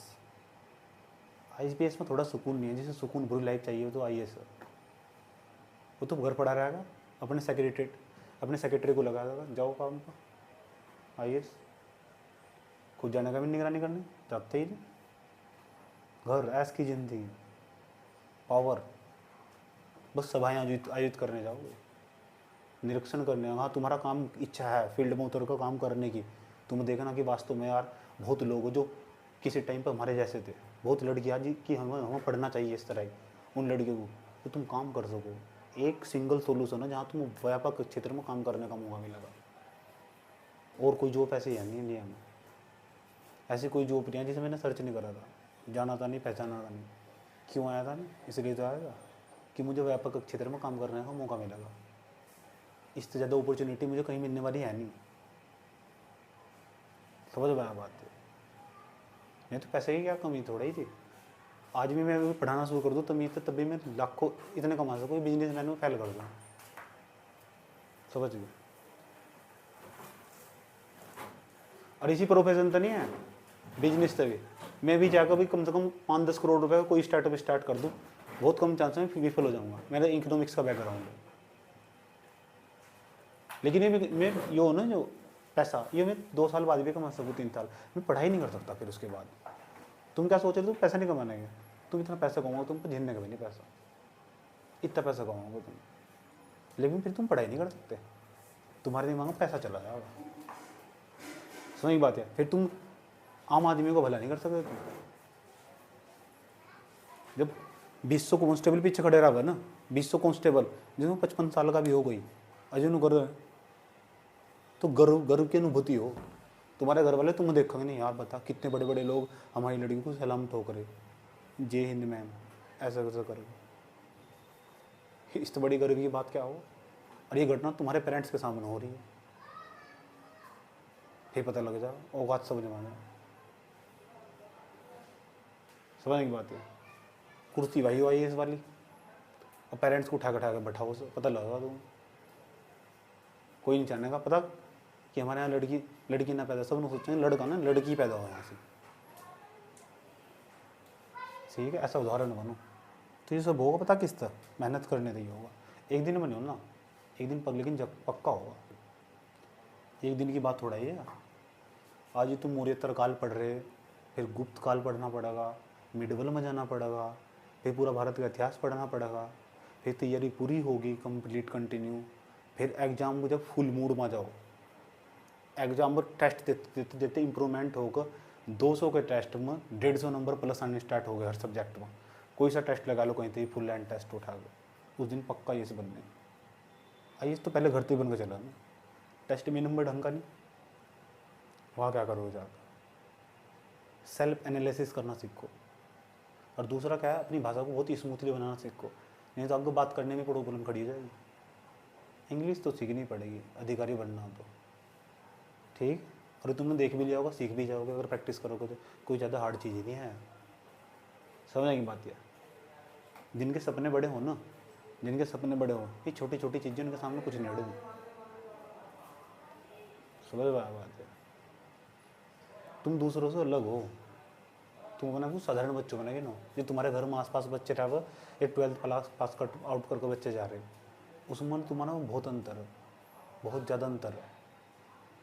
समझ, जिस आदमी के हम संपर्क में रहे ना, उसका एजुकेशन का बहुत गहरा प्रभाव पड़ा हमारे मस्तिष्क पर। समझ की बात है। तुम अपना कुछ साधारण बच्चा ना मान के चलो, अगर तुम लगे तुम बहुत ज़्यादा पढ़ाई कर रहे तो इस वहम से बाहर निकल जाइए। वहम तो बाहर निकल जाए बहुत जल्दी। तुम कुछ भी पढ़ाई नहीं कर रहे, सोच लो किन के साथ कंपटीशन है, कौन तैयारी कर रहा है। बताया तो लड़की ने 3-4 बार इंटरव्यू दे दिया, 3 बार इंटरव्यू दिया उस लड़की ने। वो असिस्टेंट प्रोफेसर हो, यूजीसी नेट निकाल दो और वो भी तैयारी करने में लगी हुई। समझ में आया बात यार? तो हर चीज़ सुधारनी पड़े, अपनी भाषा शैली सुधारनी पड़ेगी तुम्हें, नए वर्ड तुम्हारे अंदर प्रवेश करने चाहिए, इंग्लिश की जितनी टर्मिनोलॉजी हो सके इतनी इस्तेमाल करनी चाहिए। नहीं है कि लकीर के फकीरी बन के बैठ जाओ, इंग्लिश की टर्मिनोलॉजी इस्तेमाल करनी ही नहीं। कैसे यूनिक बनाओगे तुम? अधिकारी वाले गुण तो हो, तो जब तक नहीं बन जाते ना पहले इस लायक, इतनी पढ़ाई नहीं कर लेते तब तक ये मत कहना कि मेरा एग्जाम नहीं क्लियर हुआ, और कहना भी फिजूल। अगर होने ही भी हुआ ना तो एक बात तय कर लेना कि अभी से एग्जाम के लेवल के बराबर आई नहीं तुम तैयारी पढ़ते पढ़ते एक दिन लेकिन जरूर आएंगे। जब इतना बड़ा रास्ता देख ही लिया और तुम कुछ इसके अलावा और समझ में आता नहीं तो उसके लिए फिर मेहनत भी करो। समझ में आया? कंटिन्यू। लोगों का काम क्या हो, कहना हो, समझ नहीं बात। जब तुम 10वीं क्लास में आए होंगे तुम पता नहीं कितनों ने कहा होगा इन्हें होते 10वीं पास, इनके बस की बात नहीं है। अब तुम 12वीं पास करो बैठे हुए, और फर्स्ट डिवीजन तो पास हो सब। तो ठीक, तो हवा बदलने में टाइम लगेगा, और जैसे हवा बदलेगी ना तुम्हारी तरफ की, समझ लो जितने आसपास के सब पड़ोसी हैं सब खतरे में पहुंच जाएंगे तुम्हारे। ठीक। अब मेरे तो मानना क्यों पड़ोसी खतरे में पहुंचाना, क्यों उनके लिए मेहनत थोड़ा ही करनी है। सही बात है। भाव होना चाहिए सिविल सर्विस में आने के लिए सेवा का, जिसका मूल उद्देश्य है यहाँ। लेकिन भाव हो यहाँ जो खूब चढ़ा है ना पावर का, पावर तो खुद ही मिल जानी, आनी तय है वो। तो अंदर तो भावना होनी चाहिए सेवा करने की, ज़्यादा से ज़्यादा लोगों के लिए काम करना, और अपना एक फील्ड चूज़ कर रखो पहले तो ही कि मुझे सबसे पहले इसी क्षेत्र में काम करना। और यही बात इंटरव्यू में पूछेंगे तुमसे, जो मैं तुम्हें सिखा रहा हूँ। भले क्लास में चलिए, क्लास में बहुत कुछ चल रहा है, यही बात इंटरव्यू में पहला सवाल लग गए तुम्हारे सामने, जो चेयरपर्सन होंगे, ठीक, कि बताओ किस फील्ड में काम करना चाहती हो, ऐसी क्या चीज़ है जिस फील्ड में तुम्हें लगा कि तुम बेस्ट कर सको, इसमें ही करना चाहिए। तो समझ में आया बात है? तो देखो कौन सा फील्ड है वो, क्या चीज़ की तुम्हें कमी महसूस हो तुम अपने जीवन में, उसमें काम करो, इंटरेस्ट भी आएगा उसमें काम करते वक्त। और कहीं थोड़ा ये छोटी मोटी सी नौकरी लेकर बैठे जाओ, मैं भी चाहूँ तो मैं नौकरी लगवा दूँ तुम्हारी, जितना मैं तुम्हें पढ़ा रहा हूँ इस तक कम ही पढ़ना पड़ेगा, 6-7 महीने में नौकरी मिल लग जाएगी। CGL की तैयारी कर लो, वो तो ऑब्जेक्टिव पेपर है, इंस्पेक्टर बन जाओगे, लेकिन उसका काम करने का दायरा सीमित हो। अब तुम्हारे पास एज थी, तैयारी कर सकते तो तुम बड़ी, मैंने तुम्हें दी सलाह चौकीदार की पहले थी, ये तो मेरी गलती ना, मैंने तुम्हें इस लेवल का बनाया ही नहीं। मैं चाहता तो उत्तराखंड की तैयारी करवाया, कभी की नौकरी लगवाया था, चलो भाई थोड़ी नौकरियाँ निकल रही, लेकिन फिर तुम टाइप राइटर बने रह जाओगे पूरी ज़िंदगी। कहने को दुनिया की नज़रों में कनिष्ठ सहायक हो, यहाँ 4 लोगों की नज़रों में अच्छे रहोगे। फिर तुम्हें पता लगा ना ऑर्डर भी सुनना पड़ रहा है यहाँ से, तो तुम्हें गिल्टी फील होगा कि मेरे बस की बात नहीं है। ये जितने भी सरकारी नौकरी करने वाला है ना, ये अपने लिए नौकरी नहीं करता, ये सारी पूरी ज़िंदगी तमाम आसपास के गांव के लोगों के लिए नौकरी कर रहा है। समझ गए? अपने लिए नौकरी करता हो, वो गांव के लिए लोगों नौकरी कर रहा है। गांव के लोगों की नज़रों में उसकी इज्जत है 4 लोगों में, उसके बाद उसकी इस गांव से बाहर निकलते ही हैदराबाद के बाद उसकी कोई वैल्यू नहीं है, चाहे कोई सी सरकारी नौकरी में हो। और एक बार IAS बन कर देखो, फिर बताऊँगा वैल्यू क्या है, बनो पता लग जाएगा। यहाँ नहीं वैल्यू नहीं, पूरे देश के किसी कोने में चल जाओ वहीं वैल्यू होगी। समझ में आया बात है? तो सरकारी नौकरी का भूत हटा लेना दिमाग में था कि सरकारी नौकरी तुम्हारे लिए बहुत घर की मुर्गी दाल बराबर जैसा, सरकारी नौकरी। समझ में आया बात है? बहुत छोटी चीज़ है। कहाँ तक लिखा तुमने? ये सिविल सर्विस का महत्व समझाया तुम जिस एग्जाम की तैयारी कर रहे हो, तुम दिमाग में घुसी होगी थोड़ी थोड़ी बातें, फील आया होगा कि हम भी पढ़ाई करो, हाँ वाकई में पढ़ाई यही हो पढ़ाई। चलो चलो हेडिंग बनाओ, धार्मिक साहित्यिक स्रोत।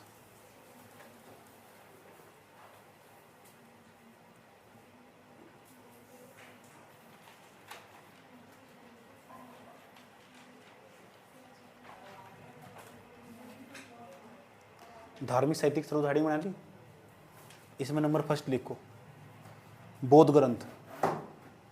अब कौन कौन से बौद्ध ग्रंथ? जो मौर्योत्तर काल की जानकारी देगा मुझे। ठीक, वे कौन कौन से बौद्ध ग्रंथ जो मुझे मौर्योत्तर काल की जानकारी देगा। नंबर फर्स्ट, पहले नंबर पर दिव्य वेदान। नंबर फर्स्ट, पहले नंबर पर दिव्य वेदान, ये बौद्ध ग्रंथ है। दिव्य वेदान लिख दोगे, दिव्य वेदान ऐसा करके, दिव्य वेदान, और इसके आगे तीर का चिन्ह लगा कर लिख दियो, इसमें लिखो पुष्यमित्र सुंग का वर्णन। पुष्यमित्र मित्र सुंग ऐसे लिखा जाएगा, पुष्यमित्र।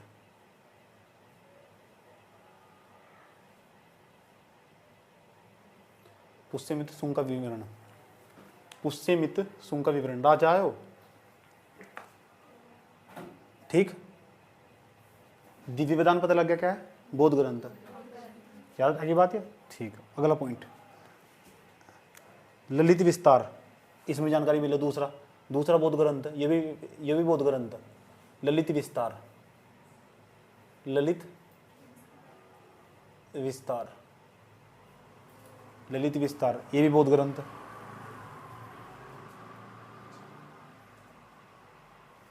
तीसरे नंबर बौद्ध ग्रंथ है भी। एक और मंजूश्री, मंजूश्री, मंजूश्री मुकल्प, मंजूश्री मुकल्प। चौथे नंबर पर जाओ, चौथे नंबर पर लिखो मिलिंद पन्हो,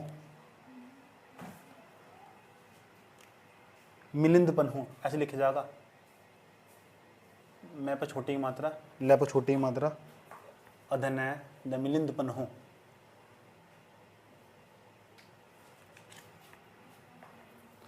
ये किताब पता किसने लिखी थी, मिनांडर ना। इसके सामने इसके लेखक का नाम लिखो, मिनांडर।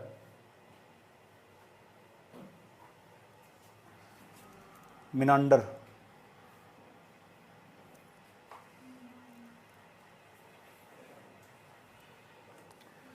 ये किताब किसकी जानकारी देगा, यूनानी शासकों के बारे में जानकारी देगा, लिखो उस पर। यह एक यूनानी शासक की जानकारी देती है। यह यूनानी शासक, यूनान के जो शासक थे। अब यूनानियों ने आक्रमण नहीं करा था यहाँ से भारत पर, यूनानी शासकों की जानकारी देती है। लिख दिया, पता लग गया यहाँ तक। ये कौन से ग्रंथ थे, बौद्ध ग्रंथ। बौद्ध ग्रंथ ये मिलिंद पन्हो, ये भी याद रखना। ठीक, इतने सारे बौद्ध ग्रंथ, इसमें किसी का भी नाम देकर पूछा जा सके क्या है वो बौद्ध ग्रंथ। इतना भी सवाल पूछा हुआ, इतना पूछ रहे ये क्या है, ये बौद्ध ग्रंथ। नू नहीं पूछना इसमें तो कौन सी जानकारी मिली, किसी पेपर में नहीं पूछा आज तक। पता होना चाहिए कि जितनी भी मैं सारा मौर्योत्तर काल का इतिहास पढ़ाने वाला हूँ, वो सारा का सारा मौर्योत्तर काल का इतिहास कुछ बौद्ध ग्रंथों भी जानकारी मिली है हमने। और जब जाकर हमने एक अपनी किताब बनाई, वह किताब में तुम्हें पढ़ा रहा हूँ। जो इतिहास हम पढ़ने वाले हो, हम तो उठाकर पढ़ लो। ये मौर्योत्तर काल है, मुझे सारा हम तो इतिहास उठाकर बस पढ़ना स्टार्ट कर दो। ये पुष्यमित्र सुंग था भाई, जानकारी भी जुटाई गई था, मुझे मिली जानकारी। पता कहाँ था, बौद्ध ग्रंथों था। अब बौद्ध ग्रंथों के नाम बताए मैंने तुमको, कौन कौन से नाम बताए, बताइए जरूर करें। दिव्य वेदान, ललित विस्तार, मंजूश्री मुकल्प, एक तो मिलिंद पन्हो, ये मिनांडर की पुस्तक है, इसमें यूनानी शासकों की जानकारी मिलती है। ठीक, एक अब जैन ग्रंथ लिखो, दूसरे नंबर पर जैन ग्रंथ। जैन ग्रंथ तो हमें इसकी जानकारी मिली, जैन ग्रंथ।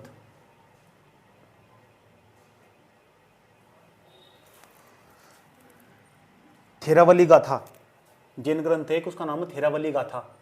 थेरावली, थेरावली गाथा। लेखक का नाम लिखो उसके, ये जरूर पूछा जाएगा। लेखक का नाम भ्रंगतुंग, भ्रंगतुंग।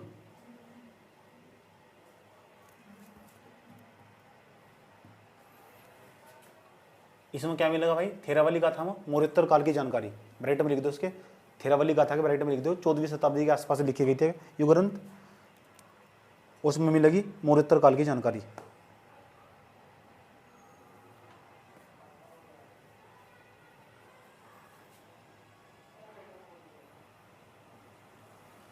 लिख दिया। तीसरे नंबर पर जाओ। तीसरे नंबर पर जो ग्रंथ है उसका नाम है मनुस्मृति। नाम सुना मनुस्मृति का?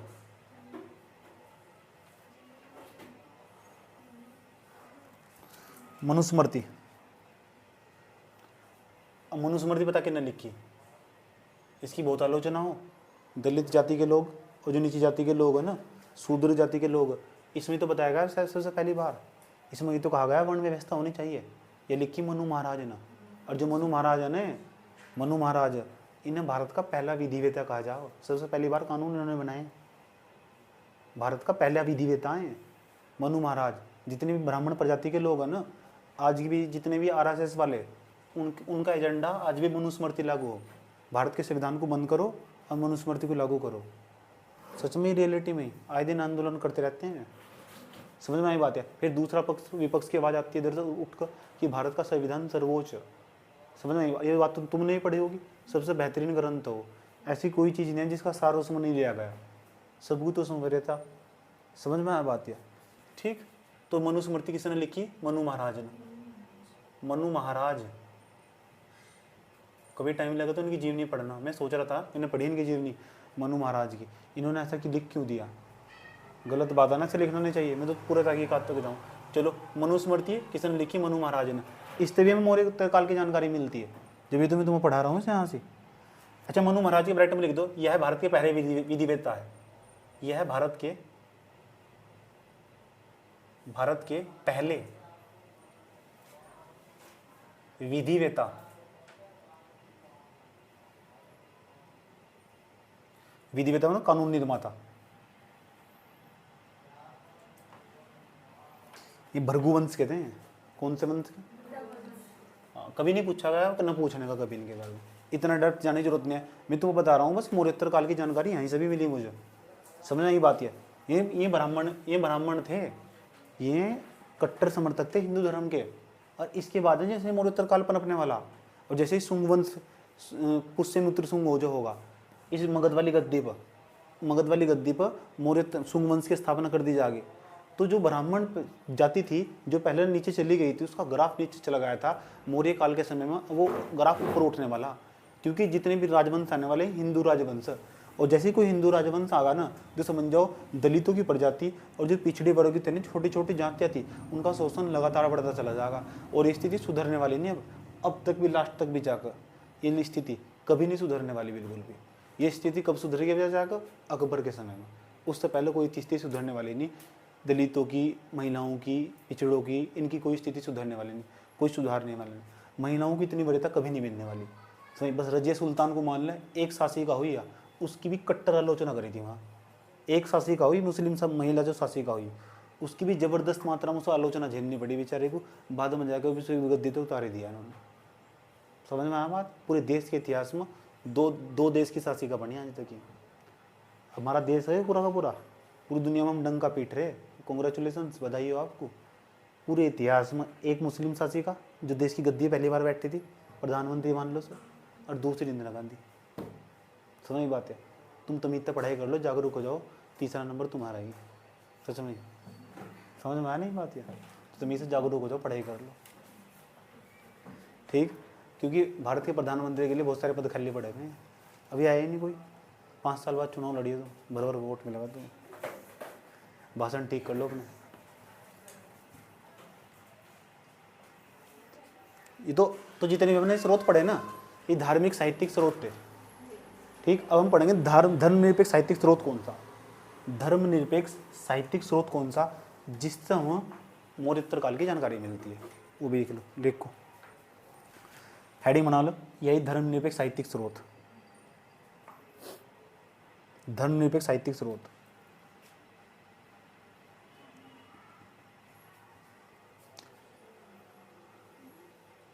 एक किताब का नाम सुना है? माला विकाग्निमित्रम।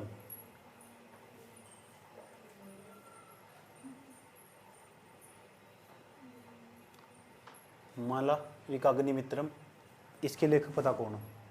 हिंदी साहित्य में पढ़े हो तुम? उसका नाम है कालिदास। कालिदास कहते हैं, कालिदास बहुत आरोप लगाते हैं किस महिलाओं पर शादी नहीं करनी चाहिए। मालिक ने खुद 2 शादी कर रखी थी।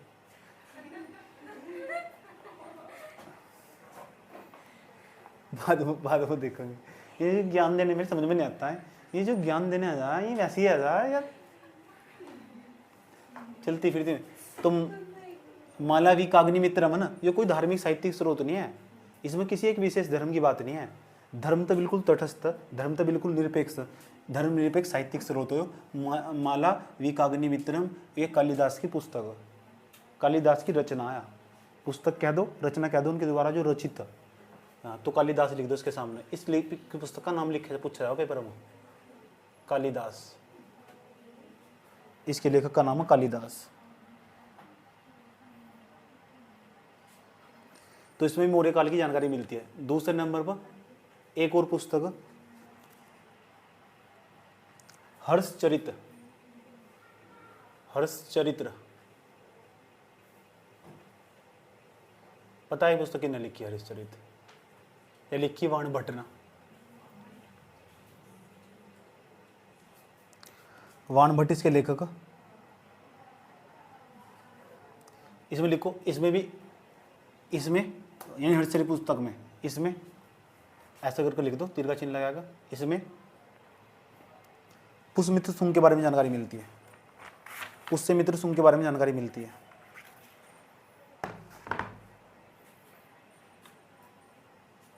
ये सारी किताबों के नाम पूछे जाओ पेपर में, इसलिए तो लिखवाए जा रहे हैं। तीसरे नंबर पर एक पुस्तक, उसका नाम है महाभाष्य। किसने लिखी है? पतंजलि ने। कभी पतंजलि में गए? वहाँ एक गुरु की तस्वीर से वो रखी हुई है, वो पतंजलि है, उन गुरु का ही नाम पतंजलि है। पतंजलि का मतलब तुम रामदेवी मतलब समझो। किसका? पतंजलि गुरु का ही नाम, उन्होंने पतंजलि के नाम पे पतंजलि रख दिया। पतंजलि गुरु जी का नाम उनके, यही तो है पतंजलि। हाँ रामदेव बाबा नहीं आए, रामदेव बाबा ने चोर बाबा ना कही है।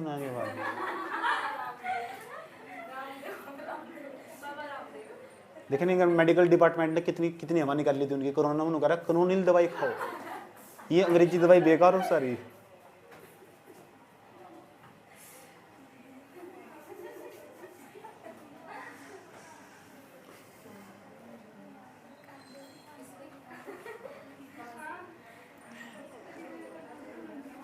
मैं मेडिकल के साथ एमबीबीएस करने वाले मेडिकल के साथ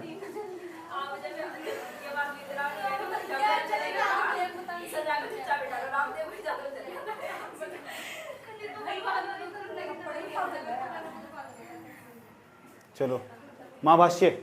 तो महाभाष्य के सामने लिखो पतंजलि, पंतजलि लिख दिया।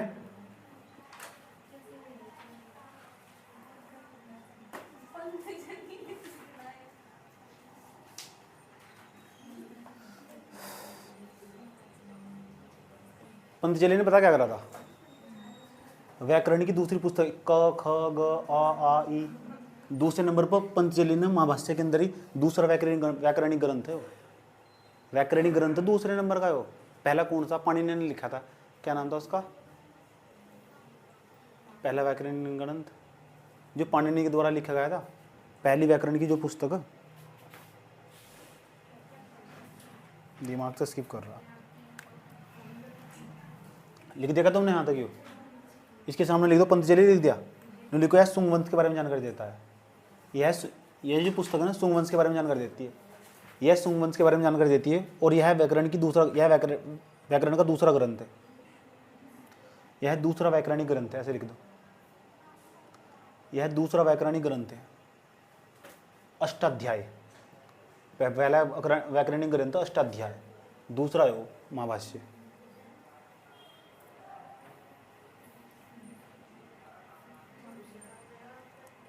लिख देना।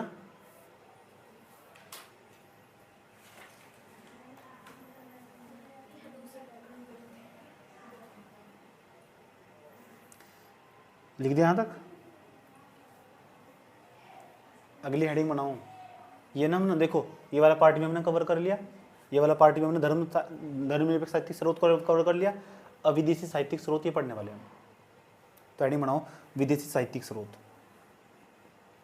मौर्योत्तर काल का विदेशी साहित्यिक स्रोत।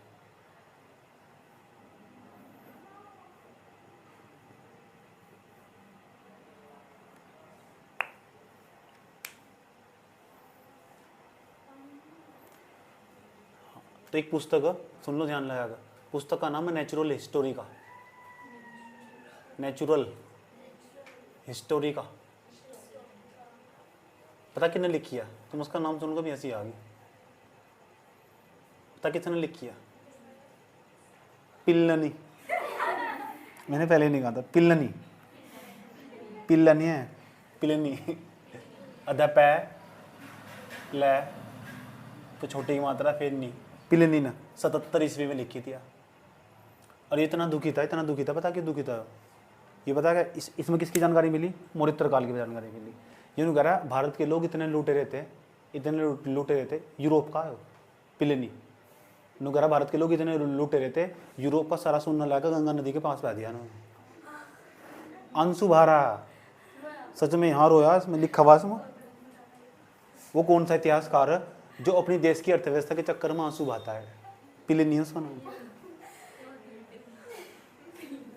पिल्लनी 77 ईस्वी के आसपास इसने पुस्तक लिखी थी, 70 ईस्वी के आसपास। ये ऐसा इतिहासकार है, अपनी देश की अर्थव्यवस्था यूरोप को लेकर इतना दुखी, आंसू बहाने में लगा हुआ, किताब में रो रहा है, सच में। अरे नहीं लिखा, लिखा हुआ रिलेटिव बात रोया है वो। लिखो, नेचुरल हिस्टोरी का लिख ली, या ना जो भाषा में लिखी उसका नाम है लैटिन भाषा। इसके ब्रैकेट में नेचुरल हिस्टोरी का ब्रैकेट में लैटिन।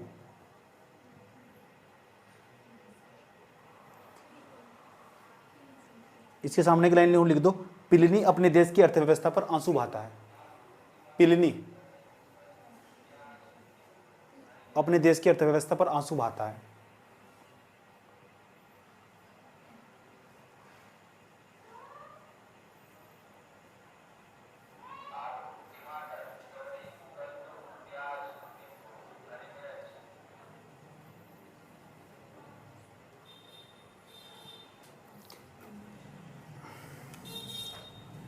जब मैं तुम्हें वो पढ़ाया था इतिहास भूगोल, एक और पुस्तक भैया, एक और पुस्तक उसका नाम है भैया जियोग्राफिया। जियोग्राफिया अरे लिखी पता कि टोलमी ना, टोल वाले नहीं, टोलमी।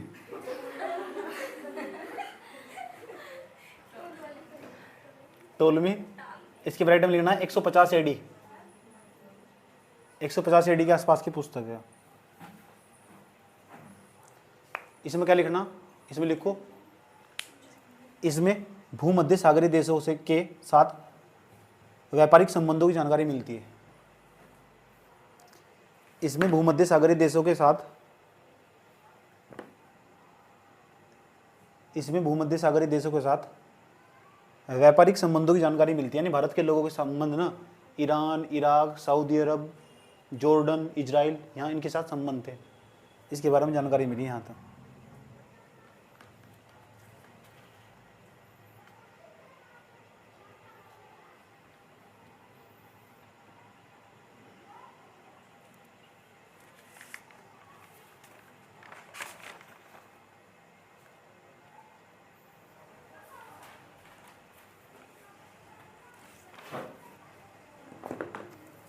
तो ये भी हमारा विदेशी साहित्यिक स्रोत ये भी समाप्त हुआ। ये भी हमारा समाप्त होगा, ये भी समाप्त होगा, ये भी समाप्त होगा। अब क्या पढ़ने चाहिए हमें? हेडिंग बनाओ, अभिलेखीय स्रोत।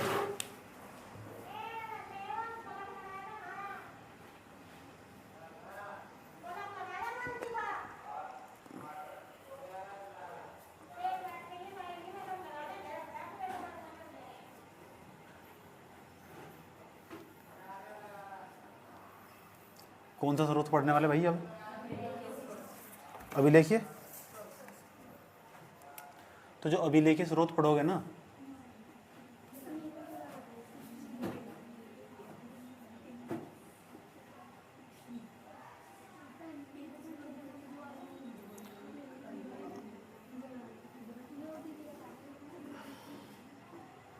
पहले नंबर पर जो अभिलेखीय स्रोत होगा उसका नाम हो अयोध्या का अभिलेख। पहले नंबर पे यहाँ लिखो, नंबर फर्स्ट, अयोध्या का अभिलेख।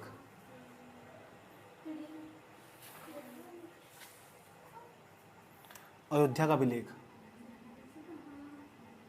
अच्छा बताओ अयोध्या कहाँ पड़ा? अयोध्या का अभिलेख, यूपी में पढ़ रहे हो? ये लिखा था धनदेव ने, नाम लिख दे जरूर यो। और धनदेव पता कौन था? ये प्रांत पालता, राज्यपाल था यो।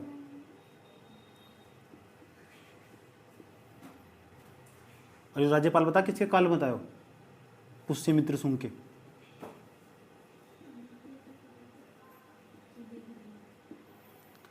अयोध्या का राज्यपाल था यो, नाम है धनदेव। इसने लिखवाया था अभिलेख।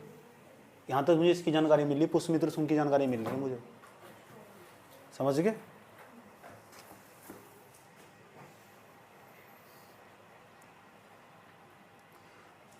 दूसरे नंबर पे ऐसे तीर का चिन्ह लगाओ, ऐसा करके तीर का चिन्ह लगाओ। एक दूसरा अभिलेख और मिला है, उसका नाम है बेसनगर। बेसनगर, बेसनगर।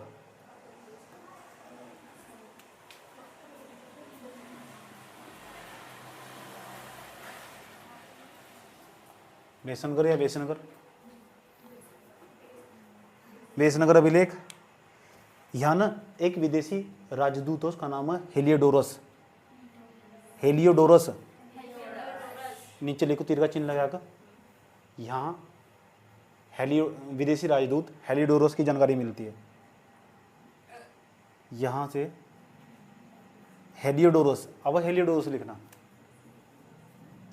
है पर छोटी मात्रा आ गई, हेलियो है पे एक ही मात्रा आ गई, हेलियो, हेलियोडोरस। ये विदेशी राजदूत है, ये भारत आया था और इन्हीं के समय में मौर्योत्तर काल में आया था। तो उसकी जानकारी मिल गई नहीं मिल गई?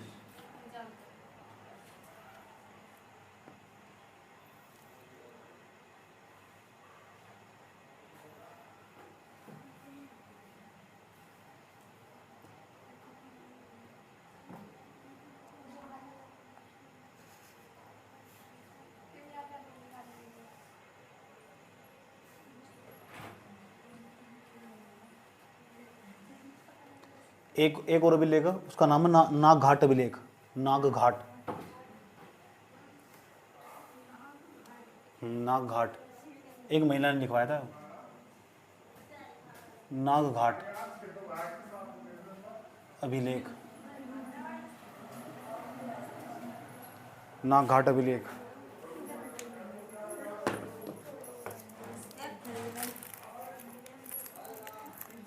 क्या होगा?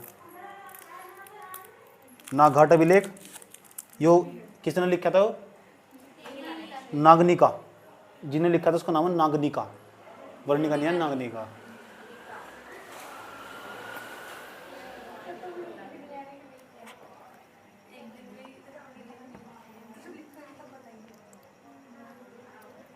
नागनिका।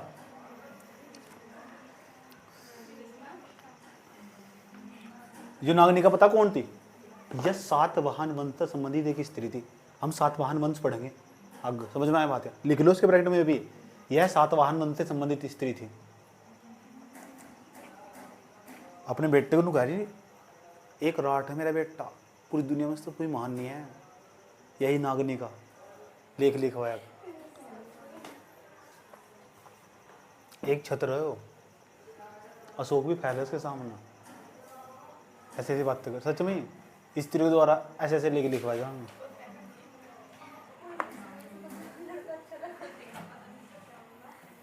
उसके बाद अगला पॉइंट, उसका नाम है नासिक अभिलेख। अच्छा, नासिक कहाँ पड़ा? महाराष्ट्र में पड़ा, उज्जैन, नासिक। नासिक, नासिक अभिलेख लिख देगा। इसके नीचे तीर का चिन्ह लगाओ। ये पता किसने लिखा है? गौतमी श्री, गौतमी बलश्री। ये लिखवाया था गौतमी बलश्री ने। महीना ही लिखवा रही, कोई अपने पति के चक्कर में भी ले लिखवाया था, कोई पुत्र के चक्कर में। गौतमी श्री बलश्री,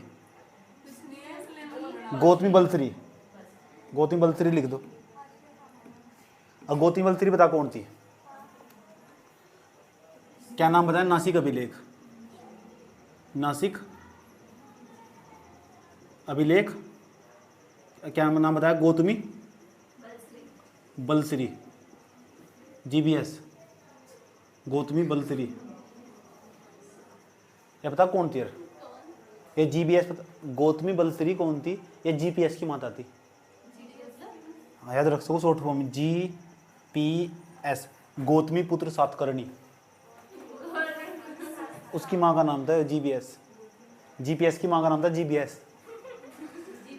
एक शासक का नाम है वो, सातवाहन वंश का राजा है वो भी। जीपीएस नाम उसका, गौतमी पुत्र सातकर्णी। हाँ जीपीएस, जीपीएस मैंने शॉर्ट फॉर्म में रखा है, सही नाम उसका गौतमी पुत्र सातकर्णी। सातकर्णी, इतना बड़ा नाम लिख करके तुम्हें जीपीएस लिख दो। जीपीएस, ये जीपीएस की माता आया है, गौतमी बलश्री। एक अभिलेख तो तुमने पढ़ी रखा है, जूनागढ़ अभिलेख, अच्छा से लगाना है। ऐसे जूनागढ़ कहाँ पड़े था? आज भी कहाँ पड़े जूनागढ़? गुजरात। तो जूनागढ़, जूनागढ़ अभिलेख है ना, ऐसे जूनागढ़ अभिलेख किसका, कब लिखवाया था वो? 150 एडी, 150 एडी का। जूनागढ़ अभिलेख के नीचे लिख दियो रुद्रदामन। अच्छा, रुद्रदामन कौन से राजा हुआ? वो शक शासक, शक शासक है, शकों का शासक है वो, रुद्रदामन। मेरे दामन में कांटे हैं इतने,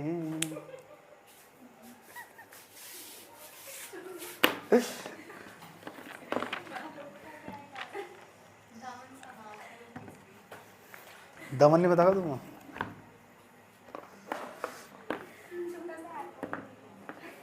बात सुनना ही।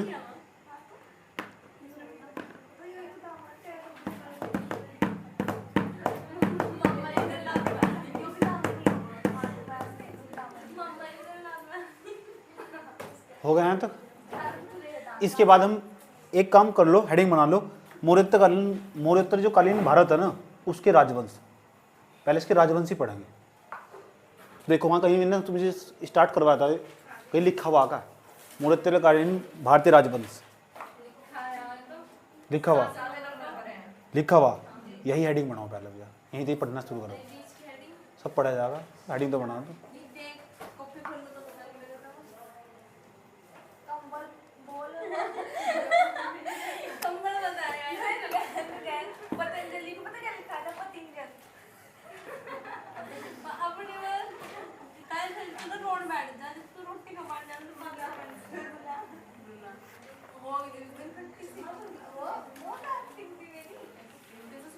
Please silent. मौर्योत्तर कालीन भारतीय राजवंश, प्लीज राइट अस। अरे लिख लिया क्या?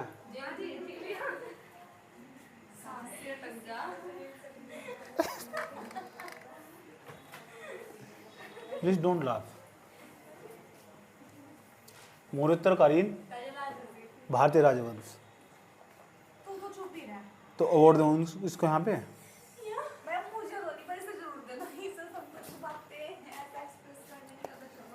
अब बताओ, जब मौर्योत्तर कालीन भारतीय राजवंश पढ़ोगे, इसमें कौन कौन से वंश पढ़ोगे?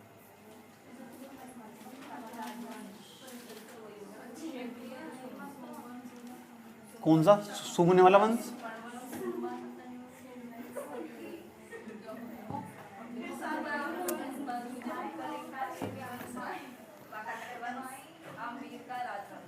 तो मौर्योत्तर कालीन भारतीय राजवंश, यह हेडिंग है ना हमारी। मौर्योत्तर कालीन भारतीय राजवंश, भारतीय राजवंश।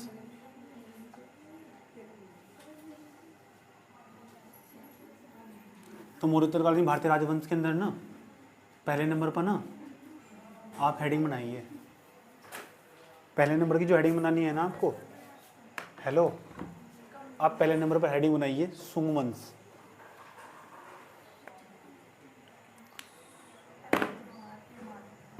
और हम ना जितने भी आपको वंश लिखवा रहे हैं अभी, उसके ही नीचे उसका ना जो शासक है, जो उसका संस्थापक है, वो भी साथ साथ लिखवा रहे हैं। तो लिख लीजिए।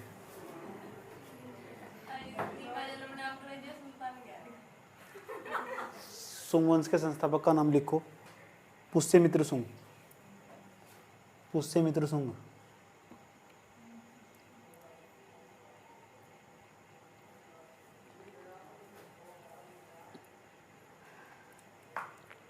लिख दिया। दूसरे नंबर पर कौन सा वंश था? कण्व वंश। कण्व वंश का संस्थापक लिखो, उसके नीचे तीर का चिन्ह लगाकर वासुदेव। वासुदेव। यस।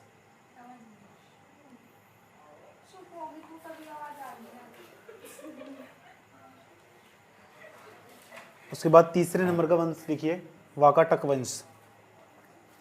वाकाटक वंश। उसके नीचे ना तीर का चिन्ह खींच दीजिएगा। उसके बाद ना उसके नीचे इसका संस्थापक लिखिए, विंध्य शक्ति।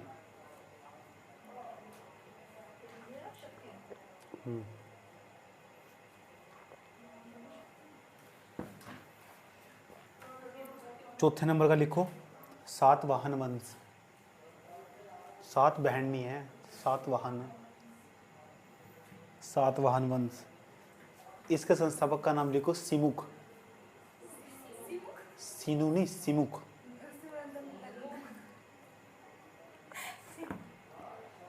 सिमुक।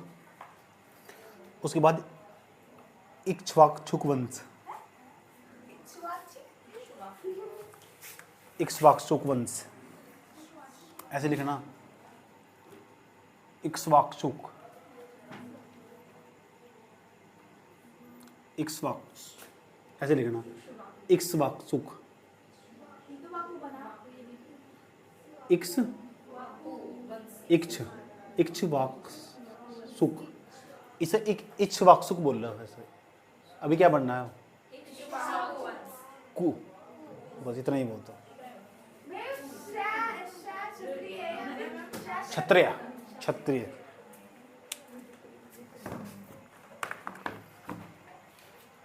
इसका नाम है श्री शांतमूल। इसके संस्थापक का नाम है श्री शांतमूल। अभी ओवरव्यू चल रहा है, अभी डिटेल से जाने वाले। श्री शांतमूल। श्री शांत।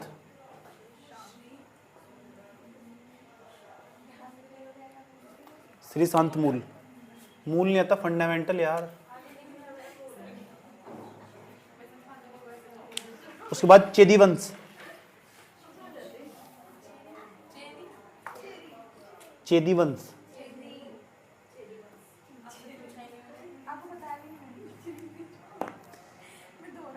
महाभेगवान। महामेघवान। इसके संस्थापक का नाम लिखो, महामेघवान।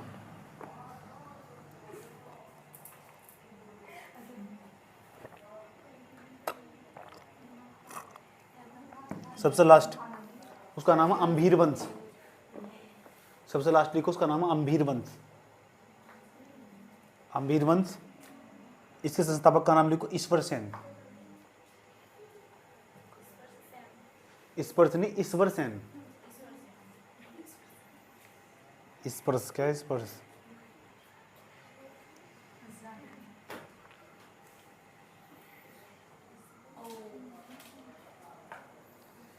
बेवफा तेरा मासूम चेहरा दिल लगाने के काबिल नहीं है।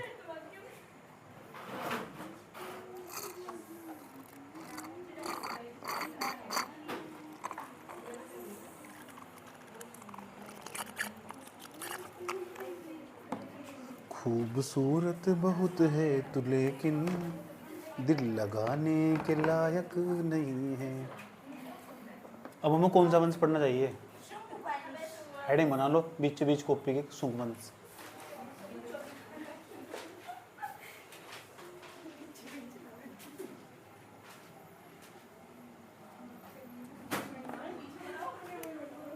सुंग वंश।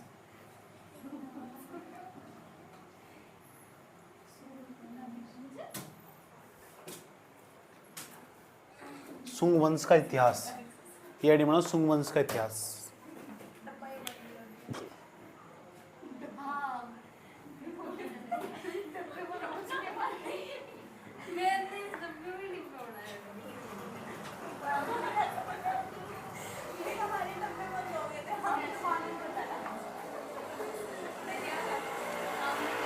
सुंग वंश का इतिहास। इसके नीचे ना चुप हो जाओ। एक ही वंश में ना बहुत सारे राजा आने वाले, एक ही वंश में बहुत सारे राजा आने वाले, और सबका इसका संस्थापक कौन ना, उसके बाद राजा कौन आया, अरे सब यहाँ बैठे हैं मगधी गद्दी पर सुंग वंश में। सुंग वंश का जो वास्तविक संस्थापक है उसका नाम पता क्या है, पुष्यमित्र सुंग। जब यहाँ पूरे भारत पर मौर्य वंश का शासन था, मौर्य वंश में जो अंतिम शासक रहा मौर्य वंश का, उसका नाम था वरहदत्त। वरहदत्त का ही एक सेनापति था जो ब्राह्मण था, जो पहले से ही ना इन तो खुश नहीं था, जो मौर्य वंश के जितने भी राजा थे। ऐसे बहुत सारे लोग जो तुम्हारे पास रहेंगे, तुम कितने भी अच्छा काम कर लो लेकिन फिर भी तुमसे संतुष्ट नहीं होने के, ऐसे कंजूस हर जगह तुम्हें मिल ही जाएंगे। समझ की बात है, तुम कितने भी अच्छा काम कर लियो, जैसे तुम कल को ऐसे बन जाओ और खुश होकर मेरे पास आ गए, मेरी रैंक लग गई, तो मैं कद्दू में तीर मार लिया। पढ़ाई कर रही थी, अच्छा खासा मेहनत करा, नंबर आ गया, बस खेल खत्म। हाँ पढ़ रही थी कोई कद्दू में तीर मार दिया, दिहाड़ी करके लेकर आ रही थी, जो रैंक लग गई तेरी, रैंक लग गई। कुछ काम ना था, बस लग गई रैंक, हाँ बस बन गया। तो कुछ ऐसे कंजूस हो कभी खुश नहीं होने गए। ठीक। हाँ नुगारी मीडिया वाले आ रहे थे, मैं मीडिया वाले को फेस कर जाकर मुझे क्या बता रही, झंझट खत्म, बस सिंपल। और दूसरे जैसे लड़की ने अपनी फ्रेंड को बताया, या कूद पड़ेगी, सच में ही तेरी रैंक लग गई, तेने पहली बार अटेम्प्ट किया, ऐसा तुमने कैसे करके दिखाया, ये नहीं हो सकता, तुम इतनी लगनशील नहीं हो सकती। कितनी रैंक आई उसने कहा 85 रैंक आई। नहीं दोबारा रिजल्ट चेक करो, ऐसा नहीं हो सकता। अब इधर तो इसकी रैंक लगी क्योंकि पहले बार अटेम्प्ट देगी ना, इन्हें शोर मचा दिया, बस चिल्ला और उठे, मजा ले रही जिंदगी में, दबाएगा वो नहीं होता था। इसके साम्राज्य में सारे खुश हो रहे। अब जो सारे खुशी मनाने वाले, चारों तरफ ढोल बज रहे। सही बात है, एक आधा तो ऐसा होगा ही जो चिढ़ता होगा, जो चुपचाप बैठा होगा घर में, होगा नहीं होगा गद्दा, जिसे इसकी बिल्कुल खुशी नहीं होने की। एक पक्का होगा जरूर, दे चाहे आधे ऐसे भी हो, उनका नाचने का मूड नहीं है, लेकिन नाचना पड़ेगा। आधे ऐसे भी तो उनका नाचने का मूड नहीं है, लेकिन नाचना पड़ेगा।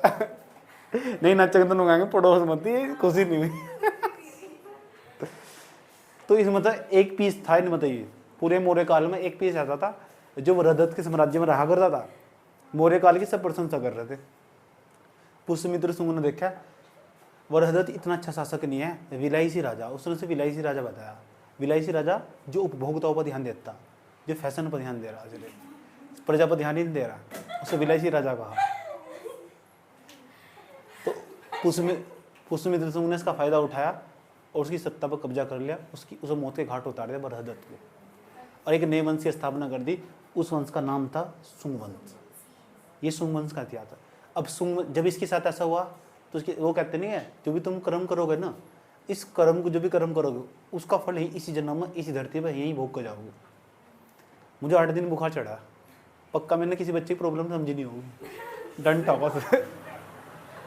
आया तो क्या था बेचारे कितना बुखार चढ़ा हो, मुझे बात तब समझ में आई, बाद में जाएगा जब मुझे चढ़ चुका।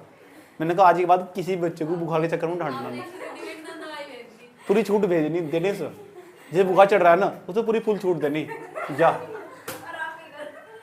आराम कर, दवाई भी देनी उसे, हाँ तुरंत हो चाहे कोई, उसे फुल सपोर्ट करना। पहले मैं छोटू था नहीं बिल्कुल भी, किसी को बुखार चढ़ जाता ना 2 चाटे मार दूंगा बेचारे की, उसकी बददुआ पड़ी मुझे।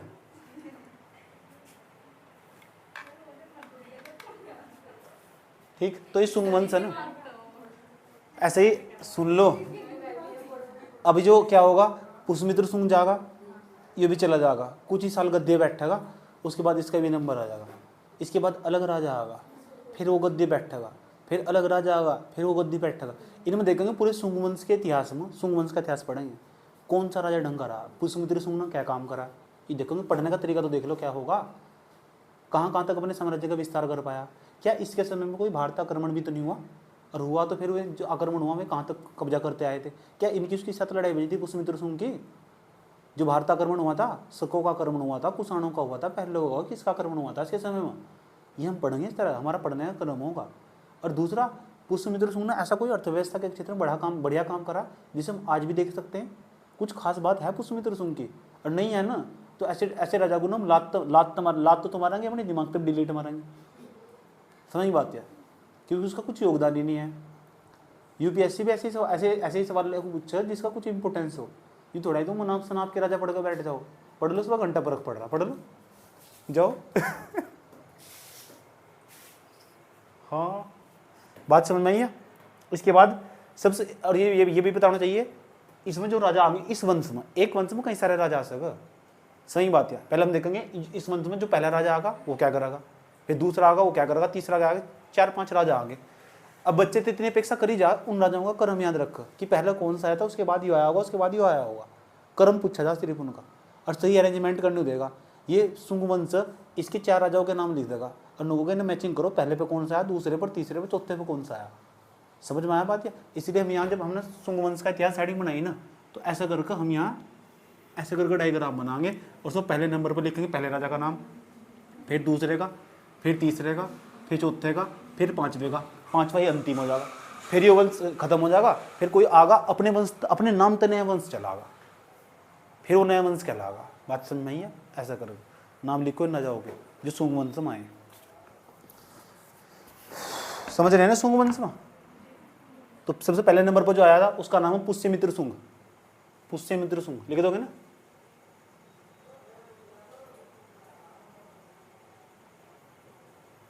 पुष्यमित्र शुंग, ठीक। अब पुष्यमित्र शुंग लिख देना पहले नंबर पर। इसके नीचे लिख दियो संस्थापक, ये संस्थापक है इस वंश का, शुंग वंश का संस्थापक। इसके ब्रैकेट में लिख दियो पुष्यमित्र शुंग के ब्रैकेट में शुंग वंश का संस्थापक। इसके बाद जो राजा आगा ना दूसरे नंबर पर, उसका नाम है अग्निमित्र। पढ़ेंगे हम डिटेल से, डोंट वरी। अग्निमित्र, अग्निमित्र। और तीसरे नंबर पर जो राजा आएगा ना उसका नाम है वासुदेव। वासुदेव, ओम नमः शिवाय, वासुदेव। और चौथे नंबर पर जो राजा आएगा ना उसका नाम है वर्जमित्र। वर्जमित्र ऐसे लिखे जाएगा, वर्जमित्र। यस। उसके बाद जो लास्ट में राजा आएगा उसका नाम है भागभद्र। भागभद्र। सबसे लास्ट जो राजा उसका नाम है देवभूति।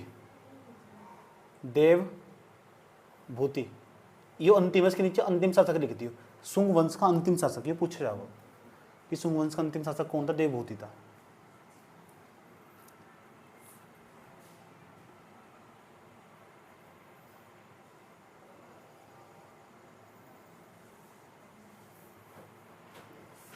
अब बताओ मैं कौन से राजा के बारे में पढ़ना चाहिए?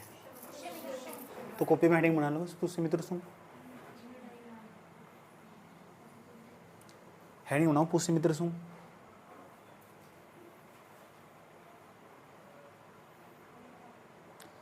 और इसके ब्रैकेट में लिखो इसका जो शासनकाल है 184 बीसी तक लेगा ना, 184 से लेके 149 बीसी तक रहने वाला। अब देख लो कितने साल तक राजा रहा है।